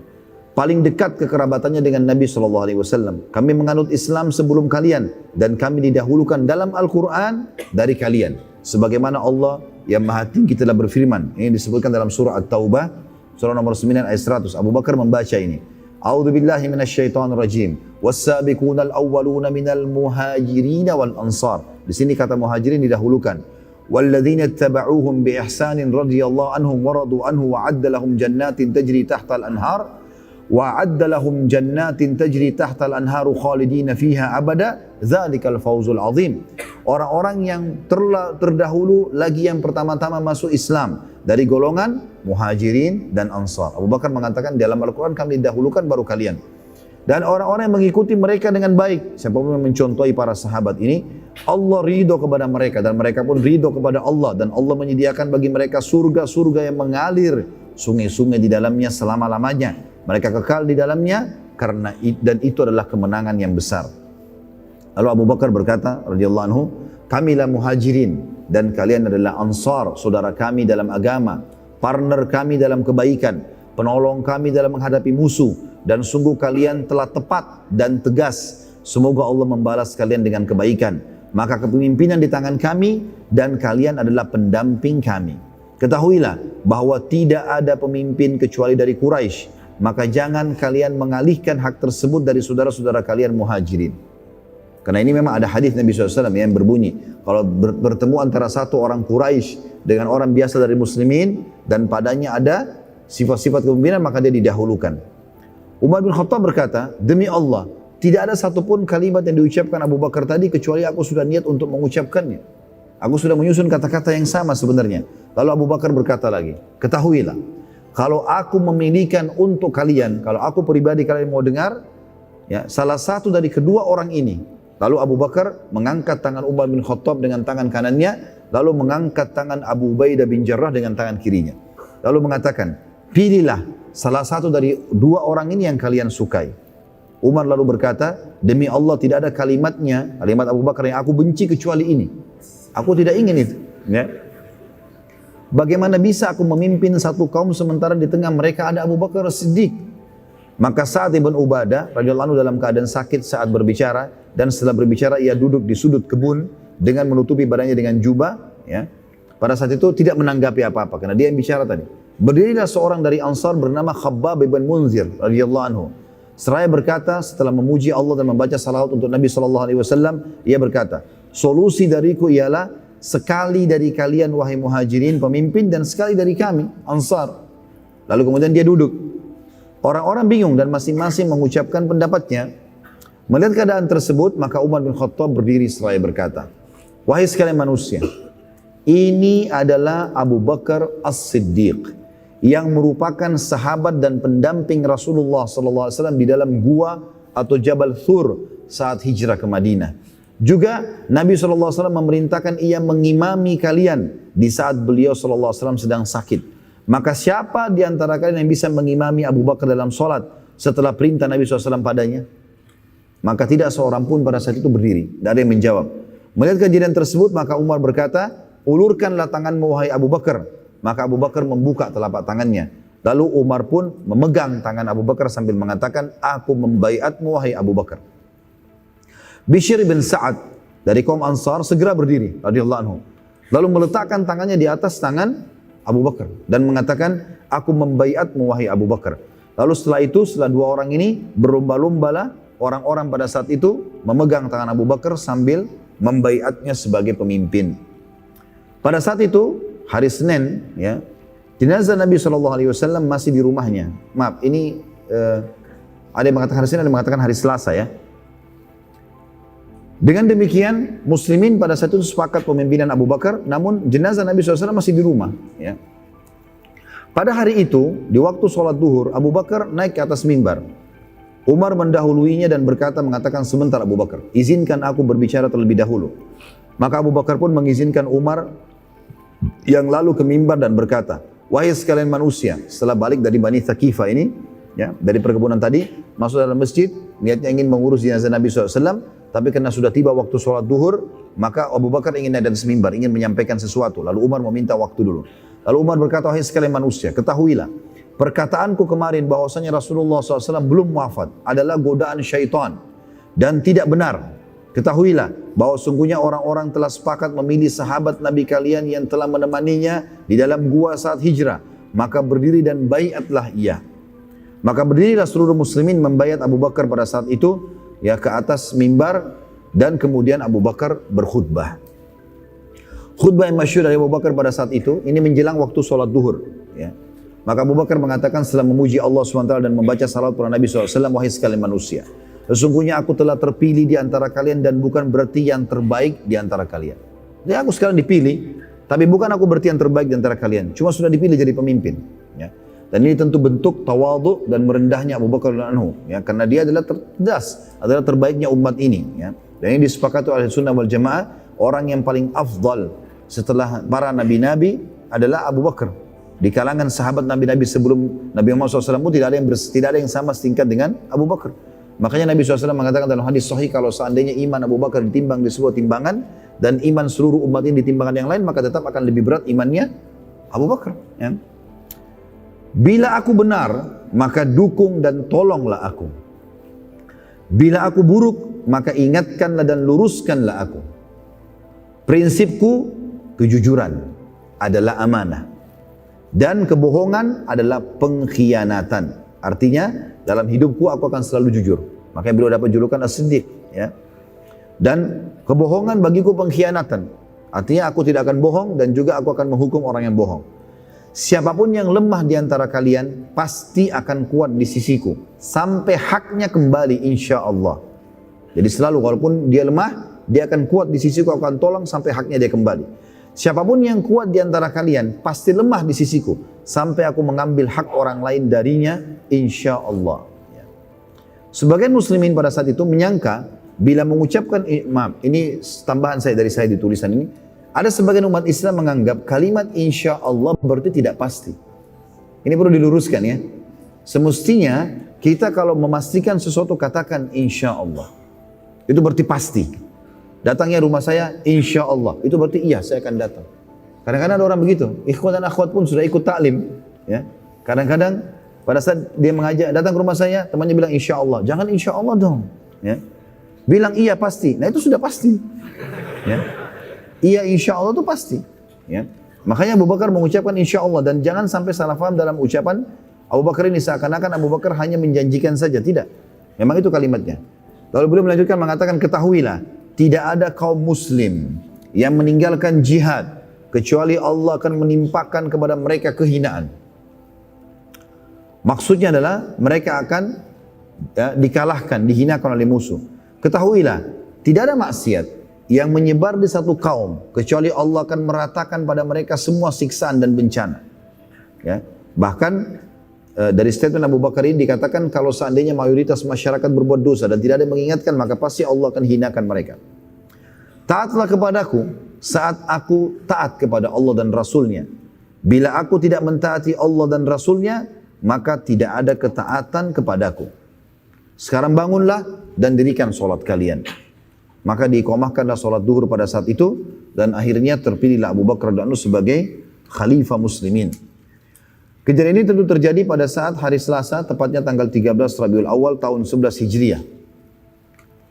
Saat itu, beberapa kerabat Nabi SAW berkumpul untuk mengurus jenazah Nabi SAW. Maka berkumpullah Ali bin Abi Thalib, Abbas bin Abdul Muttalib, Fadl bin Abbas, Qutun bin Abbas, ya, Qusala bin Zaid, Sakran, maula Nabi SAW. Semuanya sepakat memandikan jenazah Nabi SAW.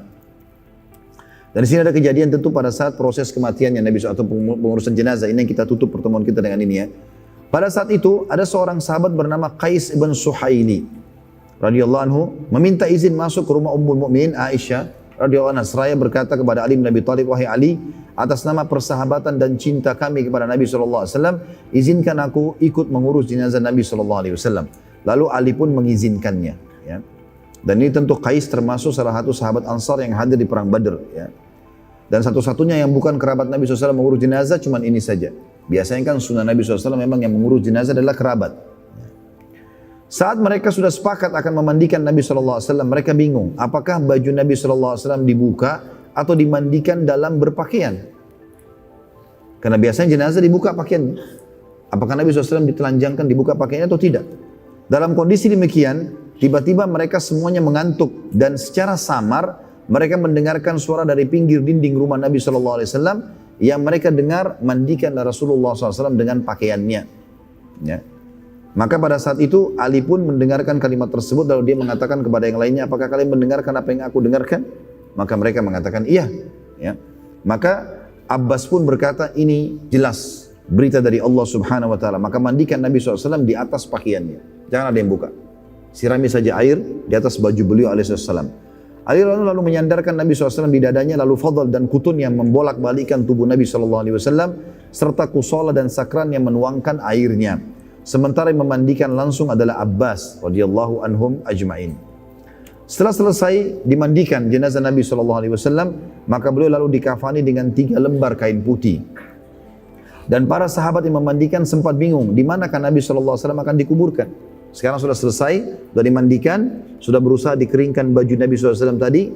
Allahu a'lam, saya tidak temukan riwayat apakah Nabi SAW setelah dimandikan di atas bajunya lalu kemudian langsung dikafani dalam kondisi basah atau tidak. Yang jelas Nabi SAW setelah itu dikafani dengan 3 lembar kain kafan. Dan mereka sempat bingung, di manakah Nabi SAW akan dikuburkan? Apakah diantar ke Baqi, kuburan para sahabat, atau di rumah beliau? Dalam kondisi mereka bingung, mereka lalu bermusyawarah dengan Abu Bakar yang menjawab, aku telah mendengar, kata Abu Bakar, aku telah mendengar dari Nabi SAW, beliau pernah bersabda, kami para nabi bila meninggal dunia akan dikuburkan di tempat ia wafat. Dan inilah alasan kenapa Nabi SAW dikubur di kamarnya Aisyah. Karena memang beliau meninggal di situ. Ya. Jadi kalau ada yang bertanya, kenapa kok ya kuburan Nabi SAW kuburannya malah ada rumahnya? Ya. Ini bukan karena kasus rumah, sementara Nabi SAW melarang untuk membangun bangunan di atas kuburan, gitu kan? Dalam hadis beliau kepada Ali bin Abi Thalib, hai Ali, aku wasiatkan kepadamu jangan kau temukan kuburan kecuali kau samaratakan dengan tanah. Ada larangan masalah itu. Tapi Nabi SAW karena meninggal di situ maka ditutup, maka dikubur di dalam rumah Aisyah. Dan ini pengecualian tentunya. Ya, ini pengecualian karena Nabi SAW sudah mengatakan semua nabi-nabi dimakamkan di tempat mereka meninggal. Saat akan dimakamkan pada saat itu para sahabat bingung lagi. Apakah kuburan Nabi SAW seperti kebiasaan kaum muhajirin dan ansar? Yaitu tanpa lahat, apakah kebiasaan seperti muhajirin tanpa lahat atau seperti ansar dengan lahat? Ya, jadi ada perbedaan di sini ya. Kalau orang-orang muhajirin terbiasa tanpa lahat. Ya, tidak ada lagi. Kalau orang muhajirin itu dilubangi lalu ditaruh jenazahnya. Kalau orang ansar enggak, dibuat gali lalu dilahat lagi ke dalam. Jenazah ditaruh dalam. Apakah mengikuti cara muhajirin atau cara ansar? Abbas berkata radhiyallahu anhu, utuslah agar Abu Ubaidah dan Abu Talha datang untuk ikut menguburkan Nabi SAW. Biar nanti sahabat-sahabat ini yang memberitahukan kepada kita. Mungkin mereka punya informasi dari Nabi. Abu Ubaidah radhiyallahu anhu selalu bertugas mengubur para muhajirin. Dan Abu Talha selalu mengubur orang-orang ansar. Maka dua orang ini dipanggil. Siapa yang datang terlebih dahulu kata Abbas, maka kita mengikuti tata caranya. Kalau yang pertama datang nanti adalah Abu Ubaidah, berarti kita ikuti cara muhajirin. Tapi kalau yang datang pertama Abu Talha dari ansar, maka kita ikuti orang-orang ansar.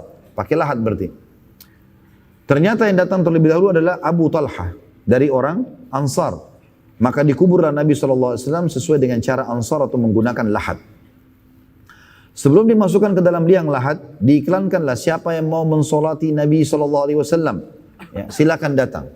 Maka berbondong-bondonglah muslimin mensolati Nabi SAW di dalam rumah Aisyah radhiyallahu anha. Dan saking banyaknya yang mensolati sampai Aisyah sendiri berkata, kami tidak mendengar suara diturunkannya jenazah Nabi SAW ke liang lahat kecuali tengah malam. Dan itu terjadi di malam Rabu atau Selasa malam, hari Selasa tanggal 13 Rabiul di tahun 11 Hijriah. Ya. Jadi saking banyaknya orang sholat, karena rumah Nabi SAW Aisyah kecil. Maka setiap masuk sekian orang, keluar lagi, disolati lagi. Dari sampai habis duhur itu, ya, sampai menjelang tengah malam. Baru dikubur Nabi alaihissalatu-wassalam. Ya. Tentu ada kejadian juga di sini, beberapa kejadian yang sempat terjadi pada saat itu. Di antaranya salah satu, ini sudah saya jelaskan juga dalam kisah Muawiyah radhiyallahu anhu. Pada saat beliau melihat jenazah Nabi SAW ya, akan diturunkan, maka beliau sempat ya, menjatuhkan sesuatu. Entah, saya lupa dalam riwayat itu dijelaskan apa ya. Lalu kemudian dia pun mengatakan, sebentar hai Ali, jangan diturunkan, jangan ditutup kuburan Nabi SAW karena aku jatuh sesuatu. Lalu aku mau mengambilnya. Lalu dia pun turun lalu mencium Nabi alaihissalatu-wassalam. Ali, Fadl, Qutun dan Sakran radhiyallahu anhu berempat turun ke liang lahat. Termasuk yang menghadiri pemakaman Nabi SAW adalah Al-Mughirah bin Syu'bah radhiyallahu anhu yang sengaja melepaskan cincinnya dan melemparkan masuk ke liang lahat Nabi SAW. Lalu ia berkata, cincinku terjatuh dan aku akan mengambilnya. Maka Ali pun mengizinkan. Saat turun dan mengambil cincinnya, maka Mughirah pun menyentuh tubuh Nabi SAW dan berkata, aku ingin menjadi manusia terakhir yang menyentuh Nabi SAW. Dalam riwayat lain dikatakan ini adalah kejadian pada Muawiyah bin Abi Sufyan. Semuanya dari riwayat-riwayat sahih. Dan ini menandakan teman-teman sekalian bagaimana cintanya para sahabat kepada baginda Nabi SAW. Karena sampai meninggal pun mereka ya tidak mau ya kehilangan Nabi SAW. Juga ada riwayat lain ya. Tapi saya belum menelusuri tentang kesahihan ini. Tapi waktu Nabi SAW sedang mengatakan tadi sebelum meninggal alaihissalam, beliau mengatakan siapa yang pernah aku zalimi maka ambillah haknya. Siapa yang pernah aku pukul maka pukullah. Maka ada sahabat mengatakan, ya Rasulullah, Anda pernah memukulku. Kemudian Nabi SAW mengatakan, baiklah, balaslah. Dia mengatakan, tapi ya Rasulullah, waktu Anda memukulku menyentuh dengan tongkat Anda, walaupun itu tidak disengaja gitu kan, Anda waktu itu bagian badanku terbuka, tersingkap, maka kena kulitku langsung. Aku pun minta itu. Maka para sahabat menghardik orang ini. Kemudian pada saat pun Nabi SAW mengatakan, biarkan dia, tidak boleh ada yang menolong, biarkan dia mengambil haknya. Waktu Nabi SAW singkapkan bajunya, maka dia pun memeluk dan mencium badan Nabi SAW. Maka Nabi SAW mengatakan, kenapa? Dia mengatakan, aku sudah mengetahui ya Rasulullah, Anda akan meninggal dunia. Maka aku ingin aku menyentuh tubuh Anda ya sebelum Anda meninggal dunia. Ini perilaku para sahabat tentunya yang terjadi pada baginda Nabi SAW. Tapi ini ulama umumnya sepakat mengatakan ini adalah khususiyatun Nabi SAW. Ini khusus buat Nabi SAW, bukan semua orang. Setelah selesai pemakaman, Ali bin Abi Thalib balik ke rumahnya dan ia menemukan Fatimah sedang menangis dengan keras. Seraya berkata kepada Ali, apakah jiwa kalian mampu menuangkan tanah ke tubuh Nabi SAW? Semua perasaan para sahabat waktu itu muncul ya karena cinta dan fahamnya mereka bahwa musibah yang paling besar adalah dengan terputusnya wahyu dari langit. Perasaan para sahabat ini bukan hanya saat beliau SAW meninggal dunia, tapi setiap kali teringat Nabi SAW setelah itu, bahkan setiap orang beriman akan tersentuh dan air mata mereka tidak cukup dengan menetes, tapi dengan tunduknya hati dan anggota tubuh dan juga ya seluruh organ tubuhnya tunduk kepada hukum yang dibawa oleh Nabi SAW. Ya. Dan ini teman-teman sekalian adalah cerita tentang dikuburnya Nabi SAW dan dimakamkannya beliau alaihissalatu wassalam. Ada pelajaran-pelajaran yang bisa kita ambil di sini dalam penutupan ini tentunya, teman-teman sekalian. Yang pertama adalah bagaimana manusia yang terbaik pun wafat dan meninggal dunia. Berarti kita juga akan meninggal dunia. Yang kedua, ada satu kejadian juga terjadi, dan ini riwayat sahih. Waktu Nabi alaihissalatu wassalam, ini pelajaran yang kedua ya, kalau kita akan bertemu dengan beliau, asal syaratnya ya kita beriman dan mengikuti sunnah-sunnah beliau alaihissalam. Pada saat beliau lagi sakit parah dan beliau tadi naik di mimbar ya, maka ada sahabat yang sempat menangis. Mereka menangis terisak-isak.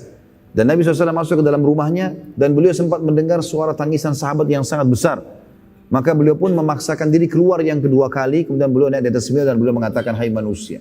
Setelah memuji Allah dan salawat pada diri beliau SAW, beliau mengatakan, hai manusia, janganlah kalian bersedih karena pertemuan kita yang sebenarnya di Haud, di kualaku nanti, ya, kuala Nabi SAW yang ada di mahsyar nanti. Semua orang di antara kita insya Allah yang mengikuti sunnah Nabi SAW, setelah timbangan amalnya lolos, maka dia akan minum dari Haud. Yang kata Nabi SAW, haudku jaraknya adalah 1 bulan. Jadi lebarnya 1 bulan, panjangnya 1 bulan, gitu kan? Dalam riwayatnya dikatakan seperti antara San'a dan Ailah, ya, 2 kota yang sangat jauh jaraknya, lebih dari 1000 km. Maka itulah hak haud Nabi SAW. Dan beliau mengatakan juga sesungguhnya gelas-gelas minumnya atau canteng-cantengnya itu sejumlah bintang di langit. Siapa yang minum 1 guk maka tidak akan haus selamanya. Kata Nabi SAW, hai sekalian manusia, jangan kalian bersedih. Karena perjanjian kita sebenarnya di Haud. Ini aku meninggal duluan, kalian juga akan menyusul. Yang penting istiqomah. Ada satu poin penting di sini teman-teman sekalian. Kalau ada di antara kita insya Allah yang sudah hadir di majlis taklim, sudah mulai menerapkan sunnah-sunnah Nabi SAW, maka tahap yang paling penting setelah itu adalah istiqomah. Itu yang paling penting. Ya, bagaimana kita bisa mempertahankan ini sampai mati. Kalau syaitan datang bisikkan, apakah memang sudah ini yang benar? Apakah sudah ini? Apakah memang harus begini? Atau mungkin masih bisa berbuat dosa nanti bertobat lagi? Ini semua waswas syaitan. Karena sudah ada sunnatullah. Bagaimana para sahabat akhirnya mengikuti sunnah Nabi SAW dan mereka akhirnya menyusul Nabi SAW. Dan wasiat tadi jelas. Nabi SAW mengatakan kalimat tersebut. Kalau sesungguhnya ya perjanjian kita sebenarnya adalah di Haud. Pelajaran yang ketiga. Bagaimana agama Islam telah sempurna dengan meninggalnya Nabi SAW. Dengan meninggalnya Nabi SAW. Dan menandakan berarti umat Islam tidak perlu lagi menambah-nambah. Ingat wasiat Nabi di Haji Wada. Ya, siapa yang hidup di antara kalian nanti akan melihat banyak perselisihan. Banyak perselisihan. Maka aku mewasiatkan kepada kalian berpegang teguhlah pada hal atau 2 hal yang tidak akan membuat kalian akan sesat dari perselisihan itu. Yaitu kitabullah dan sunnati. Maka harusnya kita melakukan ini. Jaga kemurnian ajaran Al-Quran, kemudian ajaran Nabi SAW. Yang keempat, bahwasanya memang akan ada khalifah-khalifah, ya penerus-penerus Nabi SAW. Di antara dimulai dari Abu Bakar, Umar, Uthman, Ali, seterusnya. Dan ini seperti kalau kita review tentang perang Khandaq, di mana Nabi SAW waktu menghancurkan sebuah batu, beliau mengatakan Allahu Akbar, aku telah diperlihatkan oleh Allah kalau seluruh jazirah Arab, ya, termasuk Yaman, Syam, semuanya di bawah kekuasaan umatku. Artinya akan ada pengganti-pengganti Nabi alaihissalam. Hanya saja yang kita sayangkan sekarang, banyak di antara pemimpin muslimin tidak menjalankan sunnah Nabi SAW. Mereka menganggap remeh masalah itu. Makanya beliau mengatakan akan datang sepeninggalku nanti orang pemimpin-pemimpin yang safih, yang bodoh sekali. Karena mereka tidak pernah mengambil sunnahku dan tidak pernah mengikuti petunjuk-petunjukku. Sejarah sudah mencatat bahwasanya Khulafaur Rasyidin menerapkan sunnah Nabi SAW. Umayyah, Abbasiyah, terus saja mereka menjalankan sampai ke Uthmaniyah. Di masa-masa kejayaan mereka coba menerapkan Al-Quran dan Sunnah, dan akhirnya, atau Islam, akhirnya Allah SWT berikan kejayaan. Dan kapan mereka meninggalkan itu, maka terpuruklah kaum muslimin. Ya. Jadi ini kembali kepada ajaran Nabi SAW. Kemudian yang terakhir, teman-teman sekalian, janji Allah benar, dan pasti akan terjadi. Termasuk masalah lahirnya kita, meninggalnya kita, semua takdir Allah SWT harus diyakini tentang kebenarannya. Termasuk dengan adanya kehidupan di muka bumi ini, kita bisa melihat satu sama yang lain, kita bisa menghirup udara, kita bisa merasakan makanan dan minuman, dan di satu sisi kita juga bisa merasakan kesusahan. dari sakit, dari gangguan orang dan seterusnya. Ini semua adalah sunnatullah yang menandakan memang ada kehidupan lagi di sana, di akhirat. Yang juga akan menjadi kenikmatan abadi bagi orang beriman dan akan siksaan yang abadi bagi orang-orang yang kafir. Maka peganglah firman Allah SWT, وَلَا تَمُوتُنَّ إِلَّا وَأَنْتُمْ مُسْلِمُونَ. Jangan meninggal kecuali dalam keadaan Islam. Ya. Dan ini insya Allah penutupan bahasan kita tentang Sirah Nabawi. Dan insya Allah besok subuh kita akan mengambil atau membaca pertanyaan-pertanyaan insya Allah. Dan akan kita bahas panjang lebar masalah pertanyaan tersebut, terutama berhubungan dengan sirah. Kalaupun tidak, saya coba review lagi malam ini. Kalau masih ada beberapa poin yang tertinggal, insya Allah akan kami sampaikan di esok hari nanti. Mudah-mudahan semua pertemuan kita yang sudah kita lakukan ini selama beberapa tahun ya berjalan, bulan demi bulan kita mengulangi materi sirah ini akan memberikan pelajaran kepada kita. Dan saya tetap mengajak teman-teman sekalian, mungkin pelajaran yang saya sampaikan ini saya sudah mengulanginya lebih dari sekian puluh kali, lebih dari 50 bahkan mungkin sudah ya ratusan kali. Tapi subhanallah setiap kali saya ulangin, saya selalu mendapat pelajaran baru. Maka ulang-ulangin sirah teman-teman sekalian, karena itu menambah keimanan kita. Sebagaimana saya ingatkan di awal pelajaran sirah kita, dia akan memperkenalkan kepada kita tentang pribadi Nabi SAW. Dia akan memperkenalkan kita tentang sebab-sebab turunnya ayat Al-Quran. Dia akan memperkenalkan kepada kita tentang sebab penyebutan hadis. Dia akan memperkenalkan kepada kita tentang siapa sebenarnya orang-orang kafir, memperkenalkan kepada kita siapa sebenarnya orang-orang munafik, bagaimana menghadapi mereka. Juga memperkenalkan kepada kita tentang kebenaran agama Islam yang kita anut ini, yang akhirnya kita jadikan sebagai pegangan hidup kita. Allahu a'lam. Ini insya Allah bahasan kita. Ya, mudah-mudahan apa yang kita bahas sekali lagi bermanfaat insya Allah buat kita. Dan insya Allah mudah-mudahan pertemuan kita akan Allah SWT mudahkan di waktu-waktu yang lain. Ya, mungkin dengan tema-tema yang berbeda tentunya. Dan insya Allah saya sudah menyusun setelah sirah ini, kita akan bahas tentang Khulafaur Rasyidin dengan izin Allah SWT. Kisah Abu Bakar dengan panjang lebar, kisah Umar dengan panjang lebar, kisah Abu Umar, Uthman, Ali dan seterusnya. Dan insya Allah saya sudah mengatur sebuah materi, mudah-mudahan Allah mudahkan. Saya akan membahas juga seluruh khulafa yang ada di Umayyah, seluruh khulafa yang ada di Abbasiyah dan seluruh khulafa yang ada di Uthmaniyah. Ya, dan ini insya Allah membutuhkan waktu dan juhud yang sangat banyak. Tapi taufik dari Allah SWT kita tidak tahu. Ya, mudah-mudahan Allah memudahkan semua itu, karena kiprah-kiprah para khulafa ini datang dan sangat besar yang perlu kita pelajari dari bahasan-bahasan ini. Baik, ini insya Allah bahasan kita teman-teman, dan kita ketemu besok subuh insya Allah. Baik, begitu saja teman-teman sekalian, semoga bermanfaat. Subhanakallahumma bihamdika, asyhadu an la ilaha illa anta astaghfiruka wa atubu ilaik. Wassalamualaikum warahmatullahi wabarakatuh.